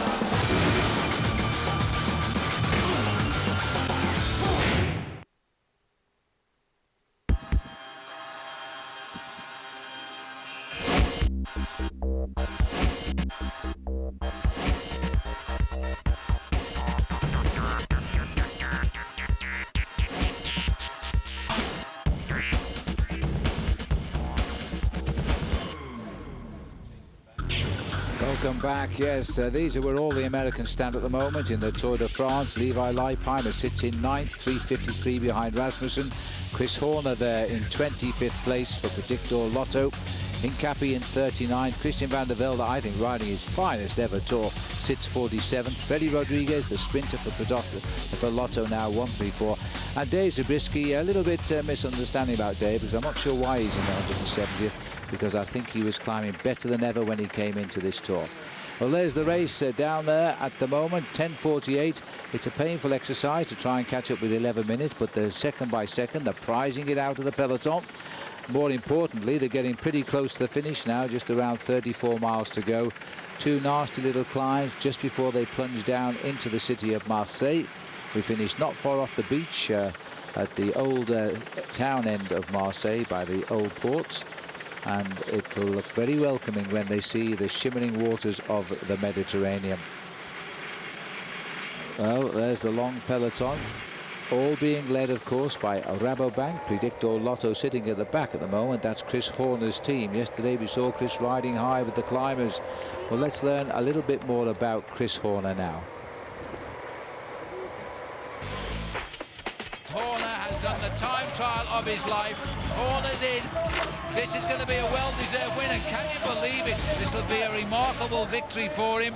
Chris is a great guy. We all can really appreciate him. He brings something really different to the team. He has an attitude towards things that's just pure Horner. You have Robbie McEwen that's winning stages. You need to save some energy for Robbie. My job's not to save too much, because my job's really to be there for Cadell Evans in the climbs. But at times I'm called upon to use some work for Robbie, He's somebody you can rely on. He's a very special in a way for Cadell that he's normally always the last one who can stay with him. Chris Horner is my right-hand man. We do all the races we can together, we room together, and we're like brothers. For me, the objective is to start off good, ride the first week as fresh as I possibly can, maybe help out Robbie near the finish if he needs something, and then look after Cadell in the climbs. And he always gives his best for the team and for his teammates, and you can rely on him 100%. The man is back. He has thrown this whole race into absolute chaos. Last year, I don't care what surrounds Floyd Landis's outcome of the race, but that was an epic stage and one that I was extremely proud to be part of. Those kind of stages is why you go to the Tour de France. And if you're not the one actually delivering that kind of abuse to everyone, then you still want to be taking it. Yes, you know, the thing about Chris Horner's, look a little bit more about him here, is that whenever he's under pressure and grimacing, he always appears to be smiling. Well, not just the facts you see in front of you. His career wins total 63, and this is his 13th season as a professional, which is almost twice as long as most professional riders. So, and as you can see from the top boys, they really appreciate the presence of Chris in this race. He is riding well, and himself sitting in 25th place right now in the Tour de France. Classics. Another little example of the twists and turns of Provence here. These riders duck and dive. This is a main road in Provence, but if you turn off left or right when we've got roads, they're almost only the width of a single vehicle. They are idyllic roads for a tourist to go and have a nice pedal around the countryside, but be ready for the heat, and don't forget the sun cream. These are the boys on the front, and they're still putting on a 10:49. The breakaway is not being reeled back in. It's hardly running away from them now, but we're running into the last 50 kilometers of the day. I think it's safe to say, Paul, they're not going to see that breakaway today. No, well, the only team doing any of the pacemaking on the front is Team Rabobank, and they won't really turn their screws up because they've got a very good chance of winning it with their man Juan Antonio Fletcher, although Crédit Agricole believe that they've got the winner with Patrice Algon. Algon believes that he's got a very good chance of winning, but it will not be in a sprint he's predicting this afternoon. But I suppose every one of those 11 men and that leading group feel they've got a good chance of victory. But I still think the man with the biggest chance so far is Fletcher, because he's done the least work throughout the afternoon. And in his mind, he will be building himself up to being almost indestructible.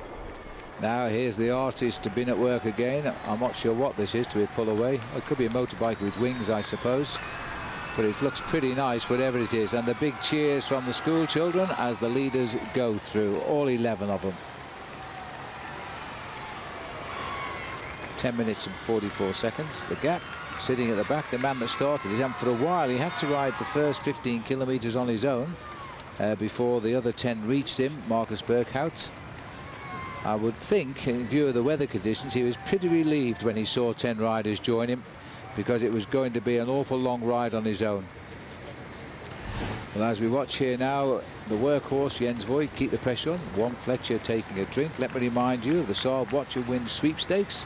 Come on board and play it with us. Log on to versus.com/fly to the finish. When you get there, you need the word of the day, and today it's sprint.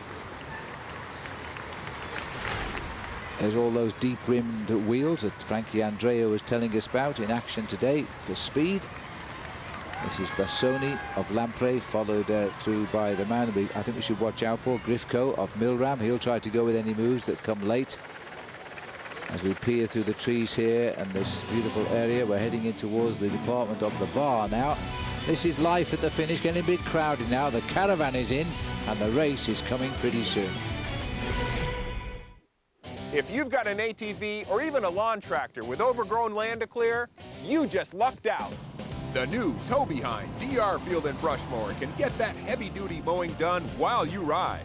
The DR can be offset to either side, so you drive in the clear while the DR chops thick, waist-high grass. Mow along driveways, under trees, even cut hardwood saplings up to 1.5 inches thick. Conquer that thick brush and tall grass with the amazing tow behind DR Field and Brush Mower. Call 1-800-515-3924 for your free catalog and DVD. Learn how you can test the DR for 6 months risk-free. Free shipping is now in effect, so call 1-800-515-3924. The DR Tow Behind has features that no other mower can match. Our Step and Mow height adjustment lets you change the cutting height instantly. The outrigger tow bar is easily offset, so the deck can cut completely outside the path of the tow vehicle. DR's wheels are shielded to prevent tangling of cut debris and to protect the mower deck. In situations where you can't always see what you're mowing, the DR has these shock-absorbing Protect swing blades that deflect if you hit a rock or some other fixed object. And the DR is the only mower of its kind with full remote control. Operate the throttle, start the engine, and engage the blade all while riding. Get the job done right. For the full story on the complete line of DR Field and Brush mowers, send for our catalog and DVD today. Call 1-800-515-3924. You'll discover how you can try a DR Field and Brush mower for 6 months risk-free. There's no obligation to buy, but free shipping is now in effect. This is a special limited time offer, so be sure to call 1-800-515-3924. Online at drfieldbrush.com. DR is professional power for homeowners. This summer, Versus is bringing the stars, the stripes, the painkillers. It's gonna be a red, white, black, and blue summer. It's just something that you're either willing to accept or you're not. The toughest athletes are gonna dish it out and take it on the chin. The competition is on, and the cost of victory is paid. The Versus, red, white, black, and blue summer. The suffering continues. Pain's a good thing sometimes. All summer long. Welcome back, everybody, as we look here at the Church of Saint-Jean-Baptiste. This is the town of Saint-Zachary. And don't forget to learn a lot more by coming Versus on demand, which you'll find by going to versus.com. We'll tell you all about the Tour de France and much more. Just come on board and learn with us. The Tour de France goes on today. The gap is now 10.5 plus minutes. And really going nowhere as far as the breakaway is concerned. These roads get a bit exciting now as we start to get down towards the end. They get quite narrow, they get a little bit more lumpy than they have been so far today. Perfect conditions for a breakaway. We've had the fourth categories, the 2 sprints, but those 2 third categories at the end, they are like the high springboard in a swimming pool. Somebody is going to go on that. Well, we already told you all about Chris Horner today, our man who's lying in 25th overall in the race. Well, now we can meet him in person as he talks to Frankie Andreu at the start line this morning. Today and tomorrow, transition stages, flatter stages, your objectives and in protecting Cadel, but also for yourself. For myself, simple. Stay in the best place to get a draft all day long. If the group splits in half and I'm in the second group, no problem. I can. That would be in the cars. Yeah, pretty much, almost. Yeah, absolutely. Well, there's, you know, here in the Tour, you look at Cadel. He's going to be at the front. He's going to be in a spot where he's getting a little bit of wind. Not as much as the people right on the front, of course, but he's still going to be getting a little bit more wind than someone like myself because I can sit back and take a bit more risk, and if the group splits in half and I lose 5 minutes on the stage, it's no big deal. What's important for me is that the legs are good when we hit the next mountain stage. Not the time trial, not these 2 days coming up, but the real mountain stage, that the legs are good, so someone's always there with Cadel when he's with that 25-man group. When he's down to 10, he's on his own. That's what he's paid to do. Perfect, thank you. Thanks. It must be nice to know you can have a week off while you're racing in the Tour de France, just right at the back of the peloton. Don't believe a word of it. He'll know exactly where Cadel Evans is, and he'll be making sure he's in a position to help him if things start to look a little bit shaky. 10 minutes 50, moving out towards 11 again as I speak. Looking at the heartbeat of Kjell Carlsen, Paul, on the computer, 38 kilometers now. They've dropped back just a little bit, and 95 beats a minute. He's almost gone to sleep. Well, it's a chance for him to get a rest. Francisco Ventoso, the big sprinter from Saunier Duval, he's cruising along at 115 beats a minute, and they've slowed down in the main field now to about 38 kilometers an hour. The altitude, 230 meters above sea level. I think the main field have switched off, Phil. I think Team Rabobank here are actually just controlling that gap and keeping it at between 10 and 11 minutes, because for 50 kilometers, that's how the gap has remained, between that 10 and 11 minute mark. When it starts to creep up to 11 minutes, they put the gas on, pull it down to 10 minutes, then let it go out again. I think they're quite happy with the situation because they're pretty much in control. They've got this race, and there's nobody up here. Jens Voigt is the highest placed rider in the breakaway, and he's too far behind to worry anybody in the breakaway. So 10 minutes, well, it'd be a nice little bonus for Jens, but he'll lose it again on another day. So it's not important for the race for the yellow jersey today. What is important, perhaps, for the breakaway, they land themselves a stage win. And particularly for the French, this is very important right now.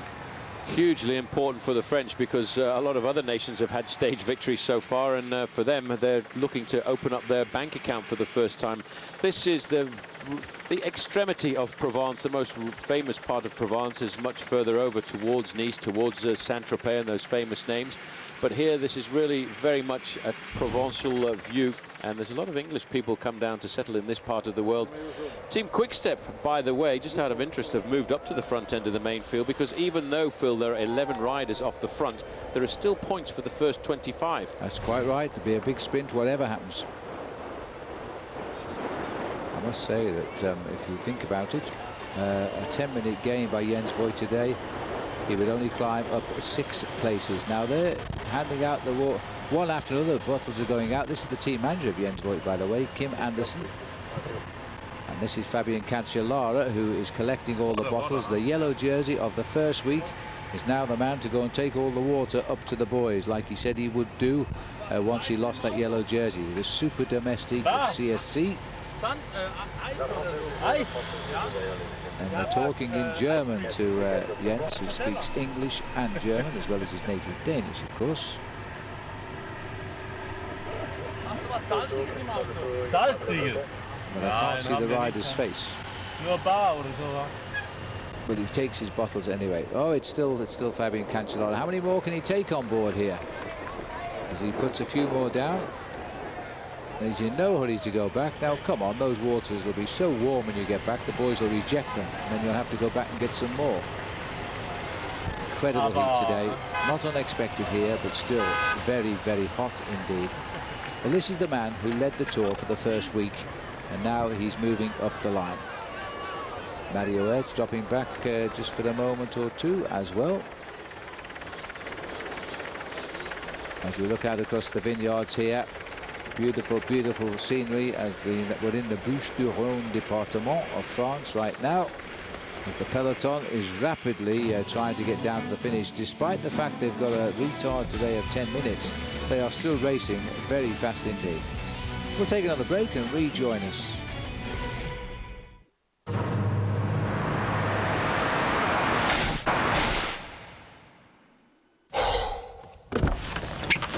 Who wants to be stranded with a flat tire? Changing tires out here could be dangerous, but with these tires, I don't need to worry. Well, I guess I'll be on my way.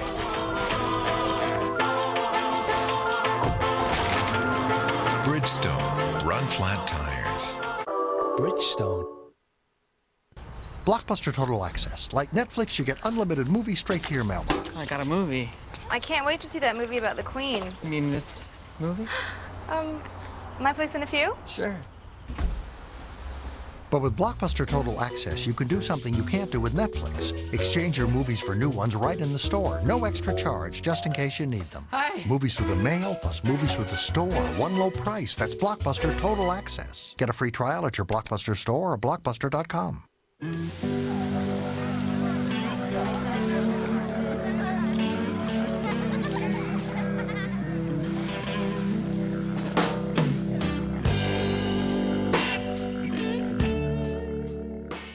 People are smart. They know some things go together, like our real life plan. It's a low 6 1/8% fixed rate mortgage, a home equity loan, plus a credit card that helps pay down your loan. To learn more, call 1-800-DITEC-1. DITEC. People are smart.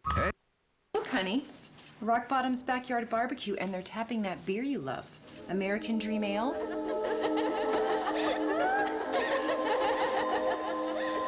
Hey, you're doing it again. It's Rock Bottom's Backyard Barbecue, featuring American Dream Ale. Build your own ultimate backyard burger. The crisp, delicious Waldorf wedge. Our juicy 20-ounce T-bone, plus choose your favorite picnic side. Grilled food and chilled beers. Now that's a barbecue. Bicycle Village, the ultimate bike shop. Bicycle Village has Colorado's largest selection of bikes, from tandems to trikes to top-end bikes. All the best brands and the largest selection. Over 1,000 bikes set up and ready to ride from the brands you want, like Trek, Specialized, Raleigh, Lightspeed, and more. Only Bicycle Village offers same-day bike service to get you back on your bike quicker. Plus lifetime tunes and an unbeatable performance guarantee on every bike we sell. And we always guarantee the lowest prices. Bicycle Village, the ultimate bike shop. Welcome back. Now, breaking news here, but these are the German television company who have boycotted the Tour de France today, either for all of it, for a couple of days, we don't really know, and the reason being Patrick Sinkovich, who crashed out of the Tour riding home to his hotel, has given a positive dope test last June, and it's only been announced today. So the German television have decided to go on strike and not report the Tour de France. There'll be more of that, by the way, tonight in our prime time program with Alan Bob. Very sketchy information coming through just now. So looking at the field here, coursing through the region now, heading towards Marseille. None of them appearing on German television, it seems. The gap is 11 minutes at the moment, so they've edged it out just a little bit more. It won't get caught, this breakaway. German rider Grisha Niemann here on the front, and he has been for much of the day, doing a sterling job as the domestique, the pacemaker for Rabobank. He's earned his money today for sure. Tom Boonen, surprising me a little bit, has never fallen away from the first 4 or 5 riders in the green jersey. Very happy to keep an eye on life. As you earlier pointed out, Paul, there's a lot of points for that green jersey at stake from 12th downwards, and he's going to be in the right position to win them. Well, he has to bear that in mind, because to cross the line in 12th position, there are 14 points, and he knows that. And he knows that Erik Zabel, at 37 years of age, Phil, a winner on 6 occasions of the green jersey competition, will not give up, because amazingly enough, at 37 years of age, Erik Zabel is still riding with the enthusiasm of a junior rider or a first-year professional. Well, there's the long line in stunning scenery yet again. It is not bland, flat countryside, even though we're heading to Marseille. It is beautiful around this region. And still a couple of nasty little ripples before the finish. That's where we're going to see this breakaway split up, and every man for himself as they race down to the finish. Tactically, I suppose, the advantage to Liquigas. They've got 2 men in the breakaway, Albacini and Kuzinski. Everybody else has got no friends. They're all on individual teams up there. So they'll look for the move and hope it works for them. I have a feeling that that leading group of 8, because they've been away now for such a long period of time, will wait till that final climb of the day, the climb of La Gineste, which a lot of the riders, especially on the French team, will know, because they use that climb very often in the Tour of the Mediterranean, a race which is in the early part of the season in the month of February. So they will all know the area around here. And I think they will be starting to build their ideas and their tactics as using that climb as the launch pad to try and split this group. You'll find that Jens Voigt will be very attentive. He's ridden all of these races. He's been a professional for many, many years. As we see here, Marcus Berghardt on the front. He's the man who started the breakaway this afternoon. But they will, as they get closer to these 2 climbs, Phil, they'll start to become just that little bit more attentive. There's yesterday's most aggressive rider, number 118, Jaroslav Popovic, having a quick chat with the man who is the engineer and the tactical knowledge behind this team, Johan Brunel. Yes, and they haven't got a rider in the breakaway today, but then they'll be relieved that neither has Case de Palm, because they're the 2 champion teams so far of the Tour de France, Discovery and the Spanish setup. They're only separated by 6 seconds, but with no riders in the breakaway, it means that there probably will be no change in that competition. Except for the fact that Team CSC are 4th in that competition and only 5 minutes in arrears. So if they stay in this 11-minute gap, then they will be the leaders conversation, at the end of the day. But that will change again, Phil, when we go into the big mountains, because it's in the mountains that you make the biggest difference in the team classification, and the team classification counts on the position of 3 riders. And I think once we go to the mountains, Team CSC will only be counting on 1 or 2 riders in the big mountain days, where I can still see Discovery Channel and Case d'Epargne counting on the position of 2 or 3 riders to the front end of the main field. So that's a competition we don't really need to pay attention to until we start to come out of the Pyrenees. And then we'll get an idea. Certainly Case d'Epargne had some strong men in the Alps, as did Discovery Channel. But coming to the last 28 kilometres of the race today, where those 2 hills are destined to be found, there's 15 of the last 28 kilometres are uphill. And that is why we know that breakaway will not arrive as a bunch of 11 men. 2 7.5 kilometre climbs, both climbs nearly 5 miles. They're only third category, but they will crack the break. They certainly will. The riders will be knowing that. They will have looked at the race Bible the night before. By the way, Marcus Burkhardt, he's actually recuperating a little bit now. They're obviously now starting to slow down in the main field because Burkhardt's heart rate is down to 130, and that's the kind of heart rate that you'd expect to experience, Phil, on something like a fairly medium level training ride. Yes, well, these boys are a bit different to normal cyclists with all the training they do. This is the peloton still going down one of these twisting descents. You're either up or down at the moment in this section of the country. 10:49. They've brought it back just a little bit at the minute. The Gerolsteiner rider at the back into his hand, his pocket. Stefan Schumacher, winner of the Amstel Gold Race. And on that team, by the way, is a rider, Heinrich Hausler, very German-sounding name, born in Australia. For the first 15 years of his life, he spent it there. So here we see now the group of riders.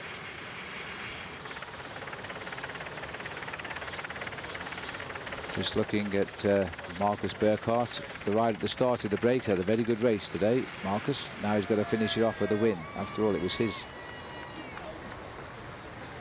decision to break away today. Laurent Jalabert, by the way, believes Patrice Algan can win.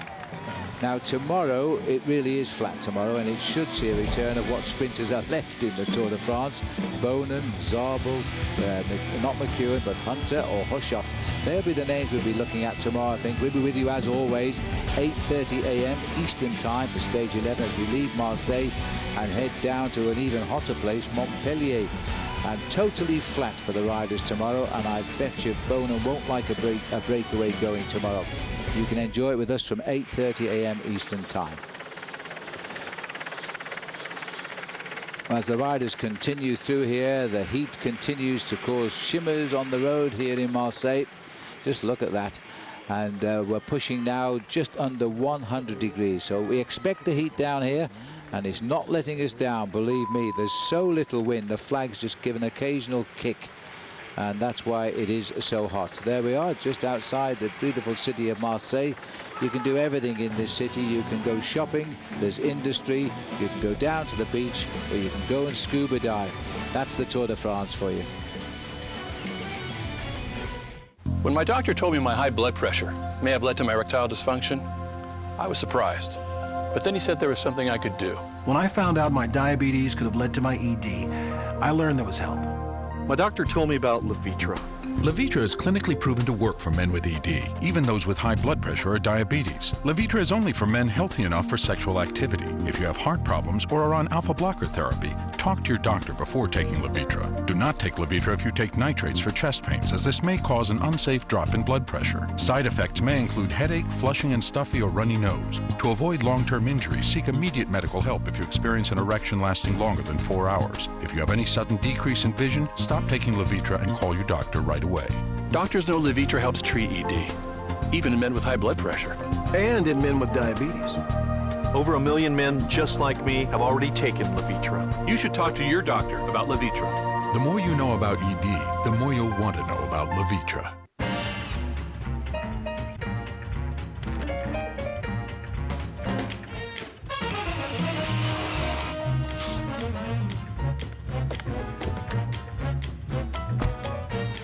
Prepare yourself. The 3 Series is here. With elegant styling and a powerful yet fuel-efficient inline 6-cylinder engine. Stop in and take a test drive today.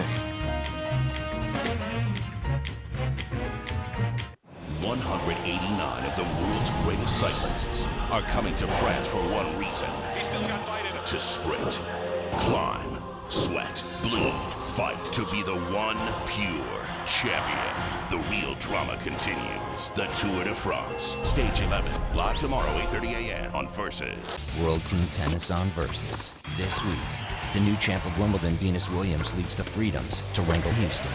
Sunday at 11:30 on Versus. People are always asking us why we insist on making the strongest frames in the industry. because on the roughest roads, you need the confidence that the Pro Tour's lightest frame is going to get you on the podium.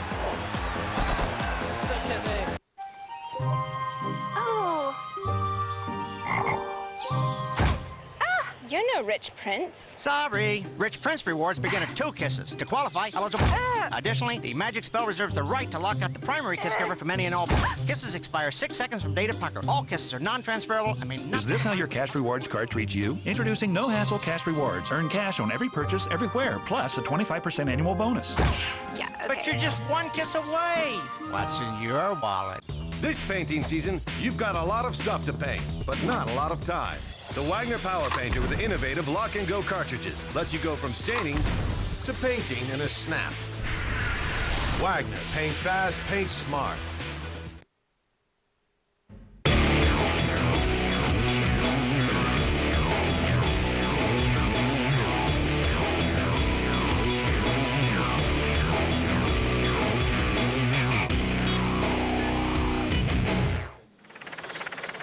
Welcome back. This, by the way, is the beauty of Lake Kalanak here. They're 20 kilometers long, this rugged coastline of 4 kilometers wide, and the public usually aren't allowed access here. It's totally protected in the summer months, but isn't it stunningly beautiful? The Tour de France is heading into the region now at quite a speed today. They've got just 36 kilometers to run. There's no chance now, the peloton, seeing these boys up front until they get to the showers today. 10:41 is the gap. Lamprey have 1 man up in the breakaway, and that is Bassoni. There he is, having a chat with his team car. He's being told the good news: you better win today because you're not going to get caught.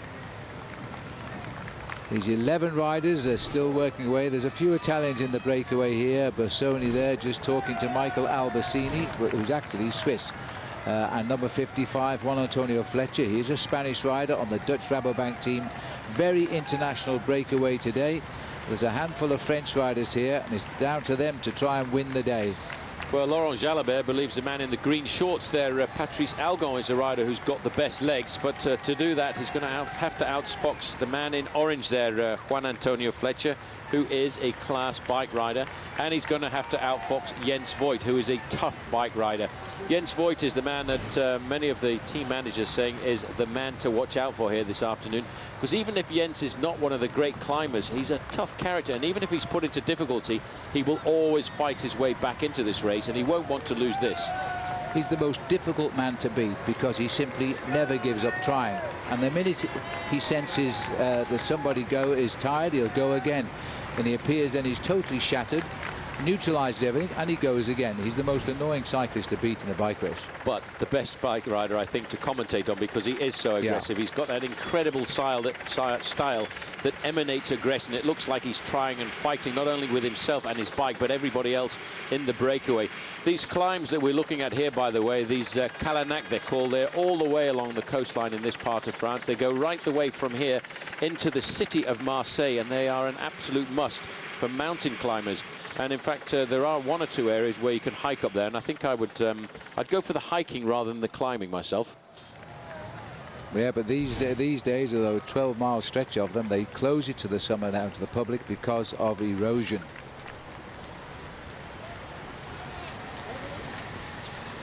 So as we look here at the leaders, they're not going to get caught now. There's 2 climbs to come, so this is going to be a particularly interesting end to the Tour, and we're going to enjoy that, I'm sure. 10 minutes and 38 seconds is the gap at the moment. 35.1 kilometers to ride. Sooner or later, these boys are going to start working out how to get rid of the people who have kept them in the lead all day today, working together. There's Jens Voigt, watches every move, very clever cyclist.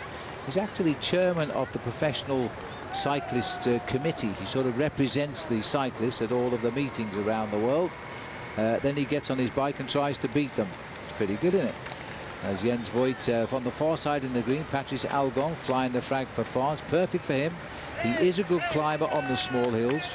He's taken the polka dot jersey before now in the Tour de France on the small hills. He's not a man for the high mountains. Fletcher is an opportunist there, taking a drink. He'll just give it a go and see what happens. And we're heading down to the Côte des Bastides. That's when it all starts now. At 28 kilometers is the top, but it's a 7.5 kilometer climb, don't forget. So we're almost on it.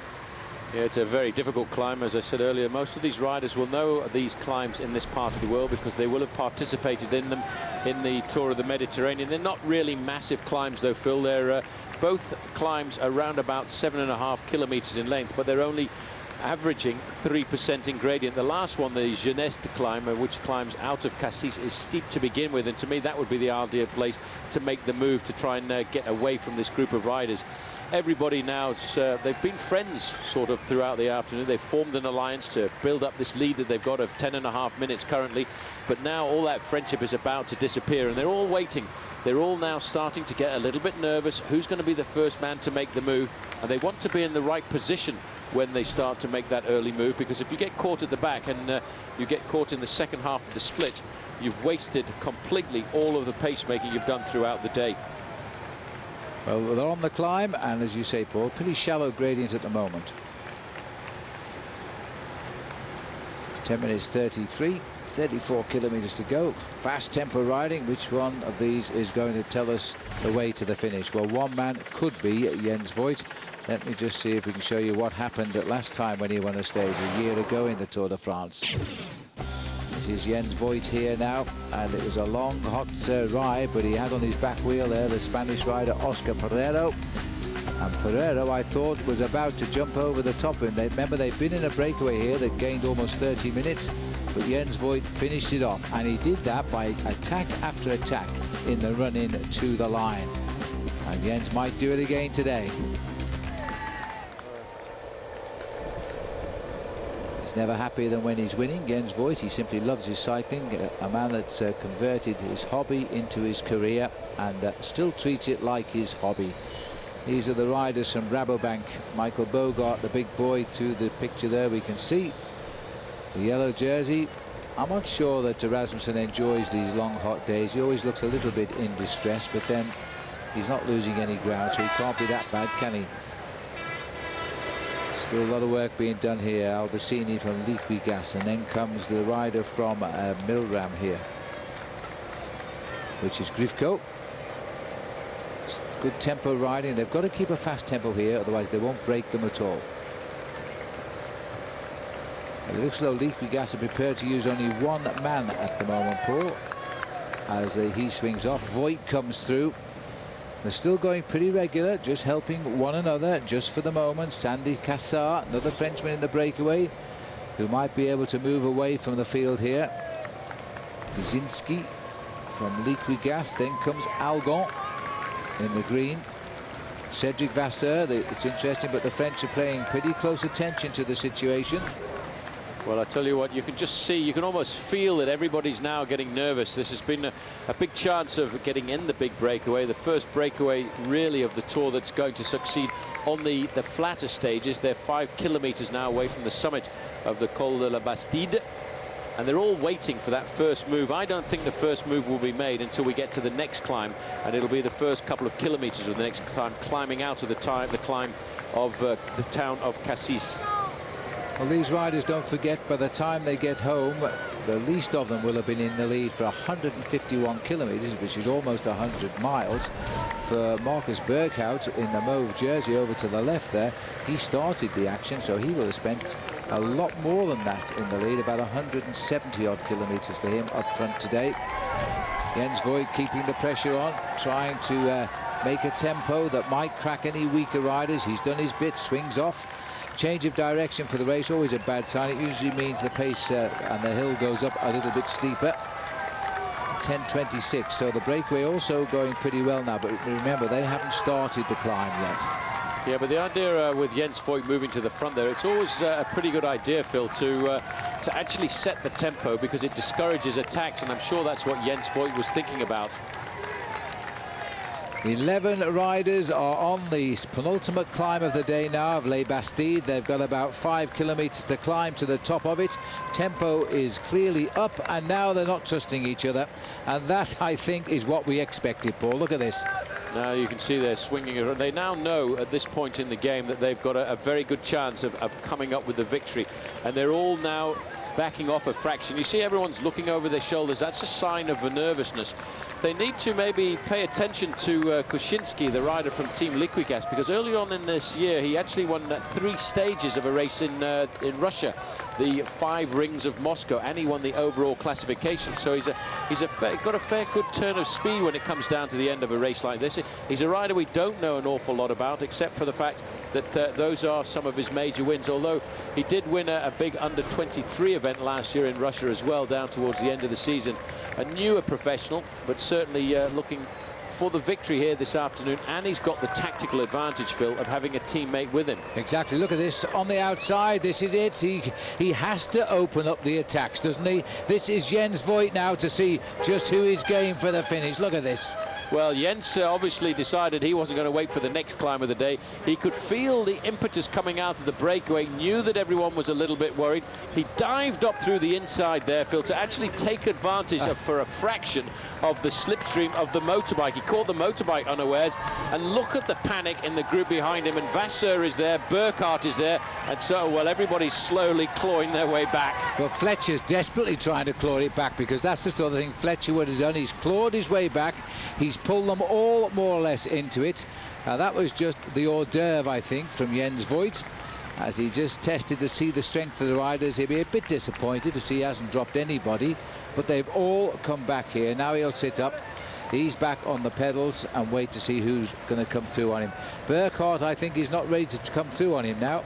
Well, neither is Vasseur, because they're not friends with Jens anymore. Well, I told you that's the problem with a breakaway like this. In the early part of this move, they had to be friends. They had to create that coalition, that alliance to work together. But now Jens has shown the first aggression. He's broken the pact. They're no longer friends. They're now fighting for the win.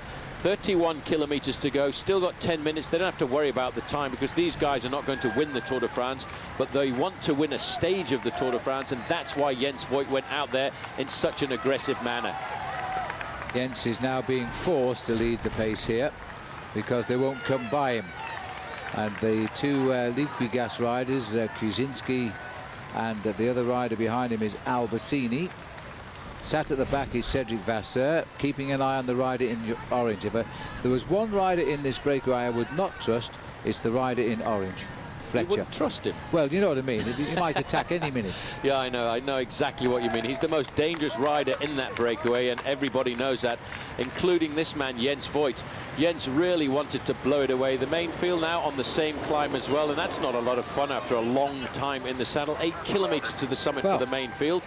Did I misread the book? I thought it was only 7.5 all the way up. Well, that's the race organisation. The book does in fact say 7.5, but they probably put the banner there 500 meters before the start of the climb. So we've actually been on a climb that wasn't part of the official climb. Now the climb is beginning with 8 kilometers to the top. That's a little unfair on the riders. That was the main field.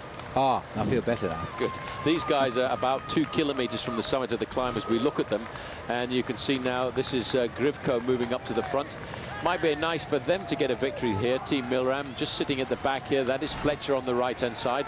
He's being very attentive, just sitting there, and he's sitting at the back of the group like that with Cedric Vasseur, so they can keep an eye on the other guys in the group to see who is going to make the move and give them the advantage of being able to respond. If you ride at the front of the group, you leave yourself in a position where you might get caught unawares by an attack from behind you. Well, these are not far from seeing the kilometre to go to the summit here at the moment, which puts them around 6 kilometres ahead of the main pack. They're saying 2 kilometres to the top of the Côte de Bastide. And Voigt now, they've more or less punished him for that attack, and they won't go round him. They're making him continue to set the pace on the front. The white rider is Sandy Cassar. Very good French rider, hasn't shown his top form this year, but in a group like this, he might be a man to be reckoned with. Again, you see, Jens Voigt won somewhere, now he's sat up and he's going to force them to go by him, and that's caused an attack by Patrice Algon. Algon has gone. Algon has gone, as you said, but he's got a rider there from Liquigas right on his wheel, Sandy Cassar. This is a typical move by the French, and if one thing I could say to complain about the French is they will always chase down a Frenchman when he gets into a breakaway. That's probably why they don't win all that many races. Well, Albacini, the Swiss rider, is the rider who's come up to the front here with him, and Algon and Sandy Cassar has got on as well.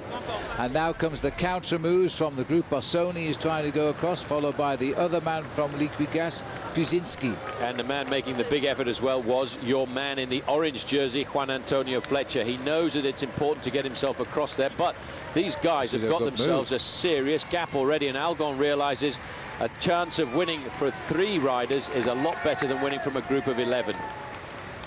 Well, they're coming up towards the summit of the climb here, and this is where they've made the move. They've got to keep the pressure on. Algon is a very good rider on the small climbs, and he's worn the polka dot jersey because of it in the Tour de France.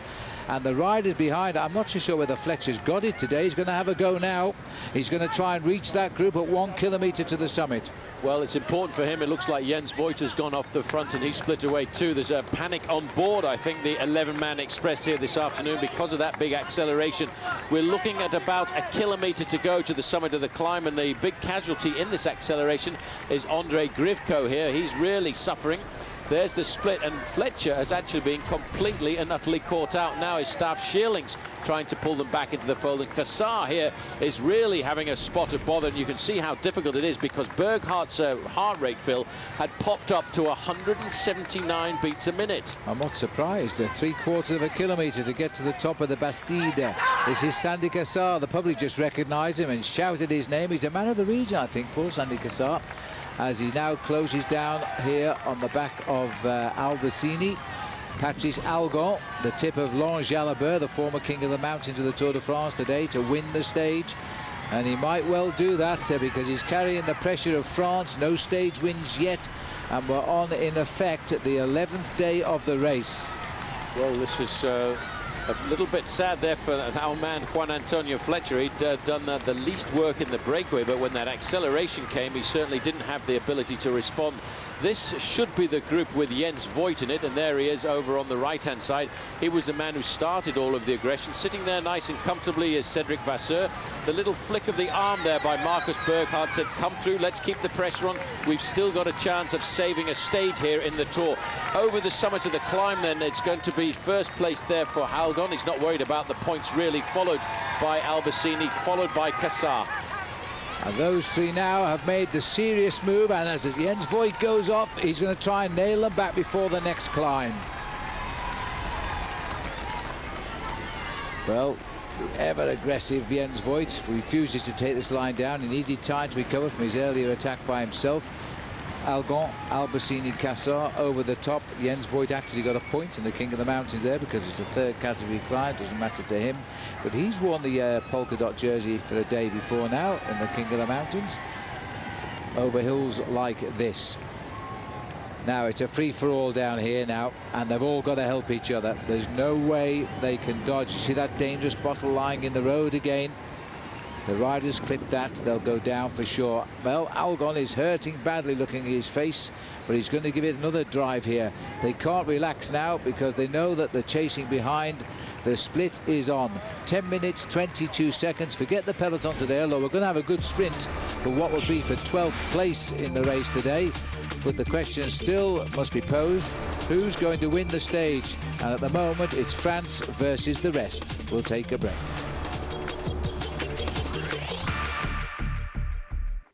Another good thing about Geico is they've got, like, real live people working there 24/7. So, like, say you need to report a claim, right? A real person will be there to help you. Then you can use Geico.com to view photos of the damage, track your claim, print an estimate. You want an English muffin? They literally hand you a toasted muffin with butter and jam. Oh, it's tasty. That's a complete dramatisation, of course, but you get my point. Geico. 15 minutes could save you 15% or more on car insurance. When you take it off, you're gonna like what you see. Scotch Blue Painter's Tapes. Yeah, when you take it off, you're gonna like what you see. Goes on easy, comes off clean, leaving professional paint lines. Looking good, you got to agree. Scotch Blue Painter's Tapes for delicate or multi-surfaces. Go on, take it off. Welcome to a game where love means nothing and innovation is everything. Co-ed matches, coaches on the court, super tiebreakers, and superstars from around the world. World Team Tennis on Versus. The new champ of Wimbledon, Venus Williams, leads the Freedoms to wrangle Houston. Sunday at 11:30 on Versus.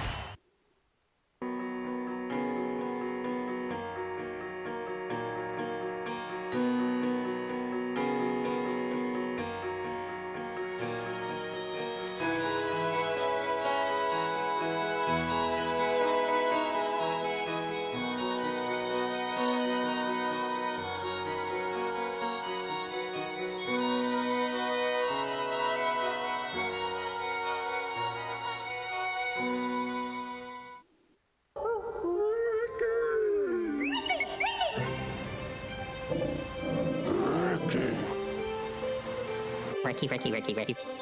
The new Subaru Outback with road gripping all-wheel drive, low emissions, and a price starting at just $21,995. So anyone hearing the call of the wild can answer. Lease a new 2007 Subaru Outback for $0 down and only $249 a month at Flatiron Subaru in Boulder.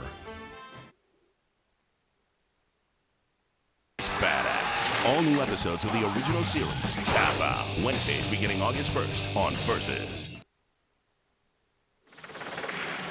Welcome back as we again skim down the side of Lake Calac. And also let me remind you as we go back to the action, the enhanced primetime coverage tonight. Lots of news for you. It comes to you at 8 p.m. Eastern time with Alan Bob. In addition to Sol Raison, the history of Marseille as to why it plays host to the Tour de France today. Also German television stopped transmission today because of the positive dope control announced for Patrick Sinkovits. Not in the Tour de France, in fact, but last June. And they chose today to announce the result, and German TV have shut down. Back to the action now. As we now skim round the edge and round the corner, you will find Marseille. And that's for where we are bound with a handful of riders up front, 5 of them. 3 Frenchmen, a German and a Swiss rider have slipped the group now and are heading for Marseille. As we race in now to Roquefort-le-Badoul, we're now looking at 5 riders. 1 Swiss rider, Albacini. The French riders are Cédric Vasseur, Sandy Cassar, Patrice Algon, and the ever-present German Jens Voigt. Well, Rabobank, I think, can be pretty happy with their day. It's been a long, hard day in the saddle for them, but it's going to be, at the end of the day, Phil, status quo. No change at all in the top 10 places in the overall classification, I suppose. Probably no change at all in the top 20 places in the overall classification. But for these 5 riders now, they've got a 30-second advantage over the 5 chasers, and not to worry about the main field at all. Jens Voigt will be trying to figure out now what does he do next, because he's still facing up to another difficult climb, which once they've got into the town of Cassis will take them again onto a 7.5-kilometer ascent. Well, these very sharp bends now. There's got to be more attacks here. I wouldn't call any of these riders particularly fast sprinters, Paul. I think they'll all want to try and break it up. Well, if they left it to the sprinter, I'd have to give the advantage to Jens Voigt because he's the man with the most experience. But you're right that none of them are real serious sprinters. Algon has definitely got the legs to try and rip them away on the next climb, but you'll notice that, in fact, I think next time Jens Voigt is going to be that little bit more attentive. He's done what he needed to do and what he wanted to do, and that was split the group down to 5 men. Now he'll ride a little bit more sensibly and a bit more tactically. Well, I think we can forget the time gaps now. 10.5 minutes. He's not moved all day, really. Once they got there, they've been pegged at that distance. Nobody's interested back in the peloton. They'll have a private sprint for the finish for the green jersey points. Tom Boonen will be in action against Robbie Hunter, I suspect, and Tor Hushoff there. These boys are racing for the first prize and the stage victory. And 3 Frenchmen up here are going to feel all of the pressure because no Frenchman has won a stage yet in this year's Tour de France. And in fairness, I have to say, Paul, it's probably been one of the most present for French riders in any Tour de France. They've always been in the action. They've always been in the action, but so far have yet to come up with the goods. And this may well be the day that the gods of victory in the Tour de France will smile on them. This is the second group on the road. It's just 5 riders. Sheerlinks is the rider at the front, followed by Bossoni, followed by Fletcher, followed there in the pink by Burkhardt, and just getting onto the back there is the other rider, Kuczynski, from Team Liquigas. He won't help them at all because he'll be trying to favor his man in the leading group, and they're actually losing out now because they've lost another 3 seconds to the leading 5 men. Well, it's not flat at all, but the actual climb, that's officially the climb, starts at 17 kilometers to go on the clock, and we're at 21.5 just now. That'll give you some idea. So they've still got a little bit of flat land here, and a good chance for those behind to bridge, but I think they've cracked the elastic, and I don't think they're going to get back, those boys behind. Well, you just look at how serious they are and how hard the turns are they're putting at the front. Even though they're going downhill, they're trying to keep the pressure on as much as possible. Sandy Cassar is the rider in the white jersey from FDJ, and he'll be crossing his fingers that he will take the victory home for them. But they're going to have to do something special to outfox and outwit Jens Voigt, because Voigt is a serious campaigner on stages like this. 35 seconds, so they are in fact pulling away here, slowly but surely. 10:34 to the peloton. Very manageable group this now. Algon, Albacini, Cassar, Voigt was the order over the top. Vasseur was the next man over the top, and they are now the 5 men clear. There's the break for you as we wind our ways through the trees on these nice roads here as we head down towards Marseille now. As I say, when we get 17 kilometers to go, we're only 3 kilometers away from the start of the final climb today. So for that reason, we'll take a very short break and then come back with us and enjoy the run into Marseille today. We'll be back. Sono Paolo Bettini, sono campione del mondo e campione olimpico. Chiedo il massimo dalla mia bicicletta. Voglio che sia ripida, leggera, bella e precisa, ma più di tutto che sia veloce.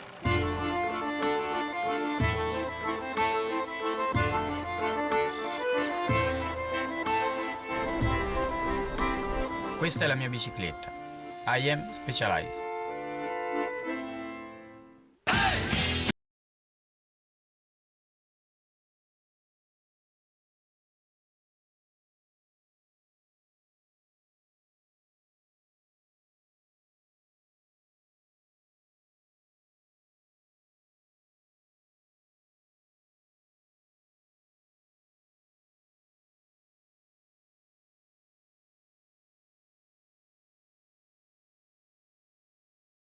Having you here. Prices they got in here. $8 candy bar, $11 for a can or two. Now it's prices like these that's keeping folks from living the high life. Sir, where's your beer section? Thank you. A good, honest beer at a tasty price. That's what we stand for. Clean up on aisle common sense. Hey, let me grab this. That's how we do it. Get in and out, boy. You just lost your right to sell Miller High Life is what you did. 189 of the world's greatest cyclists are coming to France for one reason. He's still got fight in him. To sprint. He's taken no chances here. Climb. He blew the race apart. Sweat. Nice show of determination. Bleed. Oh my God! Fight. What a finish! To be the one pure champion. Where does he find the strength from? The real drama continues. The Tour de France. Stage 11, live tomorrow, 8:30 a.m. on Versus.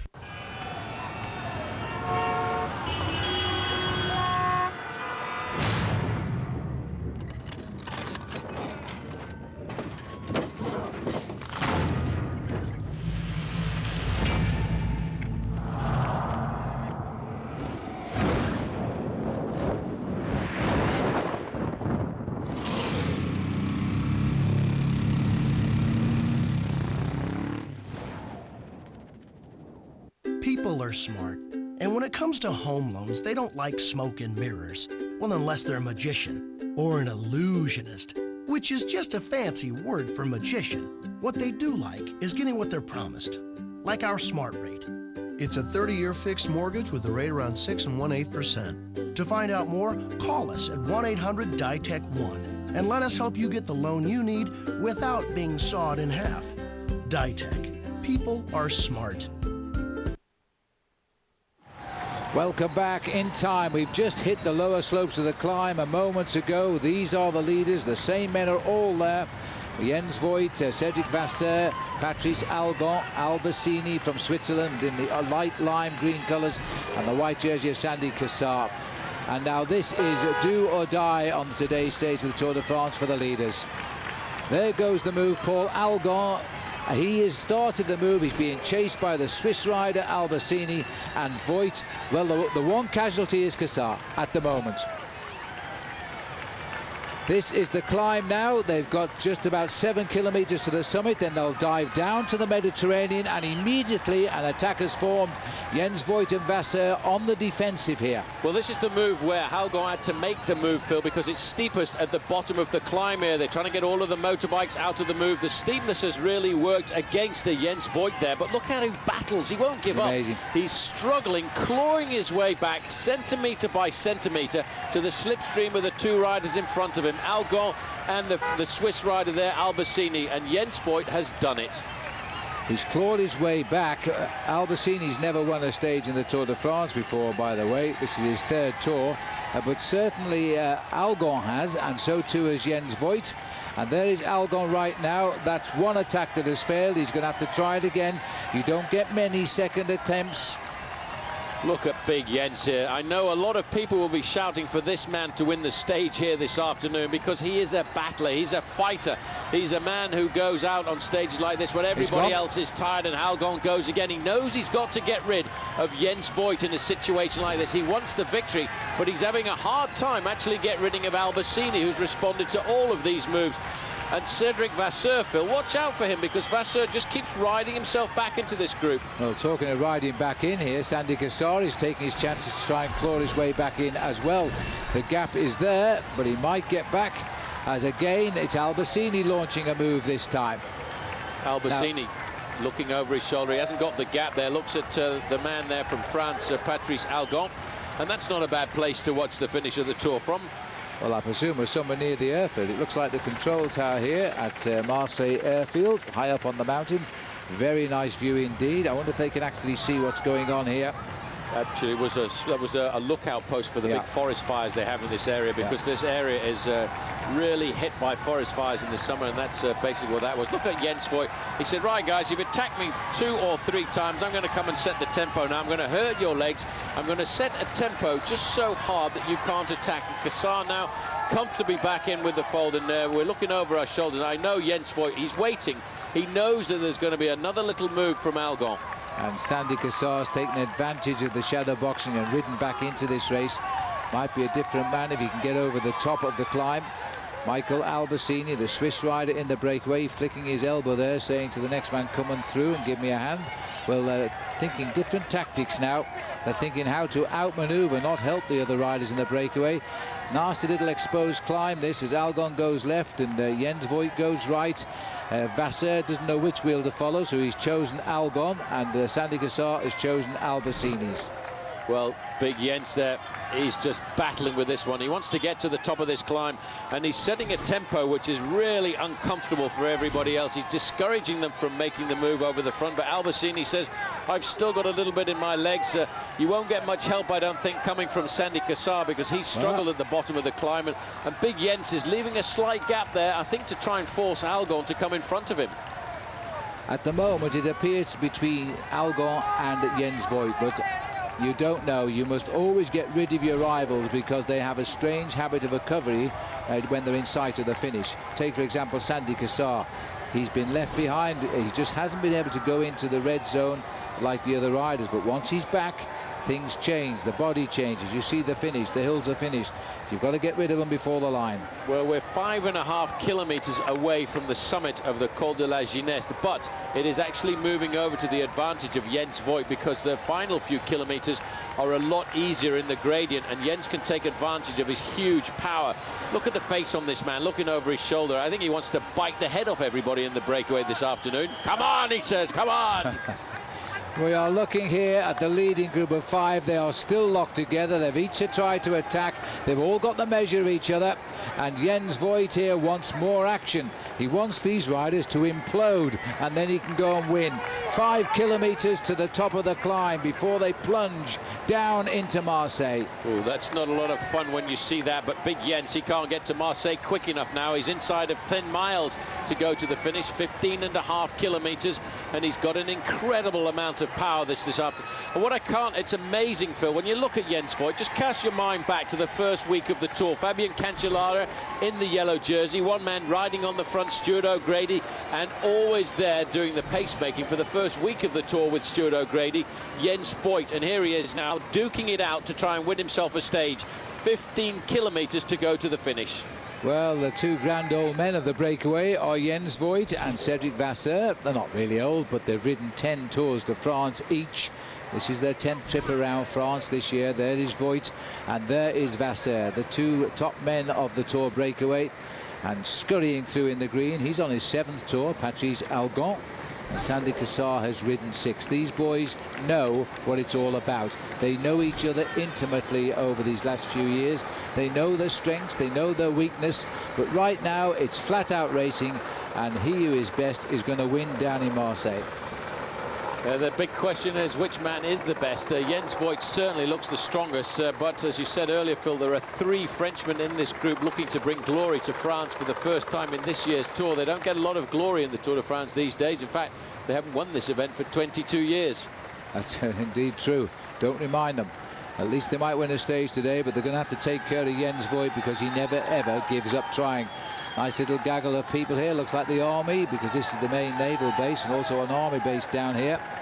Hope the tanks aren't loaded as we go straight through there, heading down for the finish now. And driving the charge. These 5 are settling in nicely now. We've lost the exact location of the chasing riders. Our computer's giving us no time gaps whatsoever. Oh, I'm getting one now, and it's about 3/4 of a minute. That's not a lot, Paul. 3/4 of a minute back to the chase, because that could mean once we're off the mountain they might get back. Well, 45 seconds really isn't very much, and you can't play around at a time like this. You've really got to keep the pressure on. And Jens Voigt is certainly the best man to have in a breakaway to keep the pressure on. Vasseur looking a little bit more under difficulty now as we look also at the face of Albacini in the lime green on the far hand side, the Swiss rider. He too is bobbing about quite a lot. He's a rider who's probably the least experienced rider in this breakaway group, but he's got the most to gain if he can win a stage victory in the Tour. He's ridden well in his home Tour, the Tour of Switzerland, Albacini. He's only won a handful of races in his career. But he's often ridden well in his home Tour, but it's his 3rd Tour de France. He's never really distinguished himself.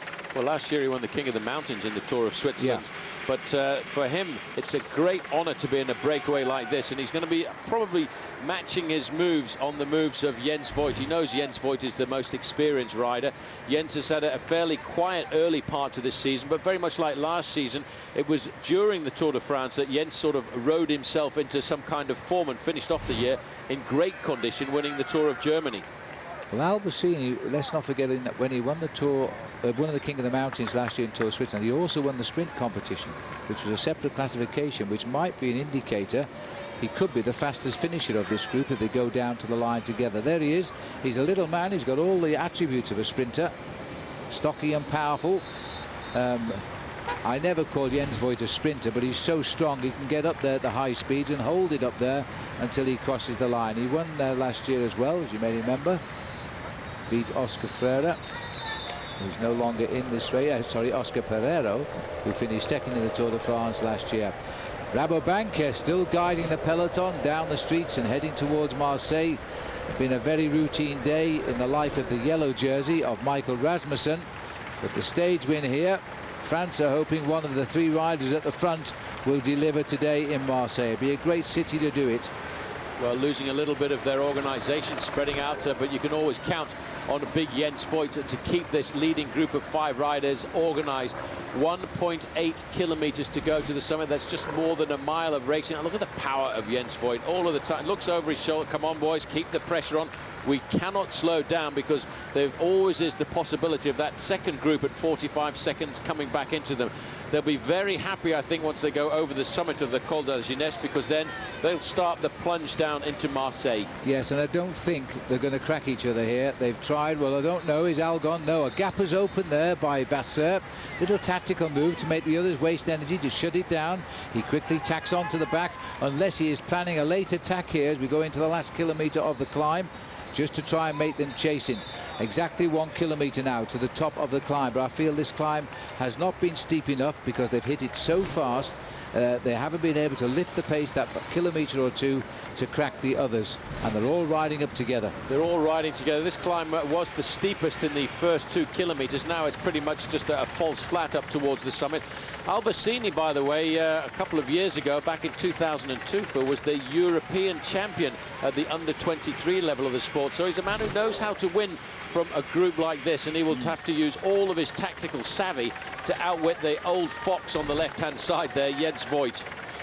The man in red there, waving his arms off, is the referee down on the course there to keep those motorbikes away from the riders at this crucial moment. Because if a rider does attack, he'll be up amongst the motorbikes in a flash, and they don't want to spoil the race at this stage. Just on half a kilometre from the top now of the Col de la Gineste. So we're just looking at Jens Voigt, followed by Albertini. The way Albertini is looking, he looks like a sprinter now. All of a sudden, this guy could be on a velodrome. He's waiting for the move from behind as he sits on big Jens Voigt. David and Goliath heading towards the last half kilometre. There's the banner.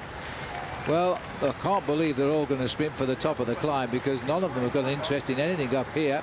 Just a small prize, that's all. They're more interested in who is going to make the move that might crack the other 4 and race down to the finish in Marseille. And just now, I think they're going to have to think again. That's 10 kilometres to go, 6 miles to the finish. Not very long at all. I think we can safely dismiss the peloton, who are 12 minutes back now. Albertini nearest camera. Jens Voigt always in this aggressive style, even when he's not trying, so he's always working pretty hard. So we're just approaching the top of the climb, which they won't sprint for. Then they've got that long race down to Marseille, through the streets of Marseille, and down towards the finishing line. Here's the peloton. They're on the same climb, but this is a long climb, so they're way down at the bottom. And again, Gert Stegmans has now moved up to look for his man in green, which is Tom Boonen just behind him. So they're planning on finishing the sprint for what would be 12th place.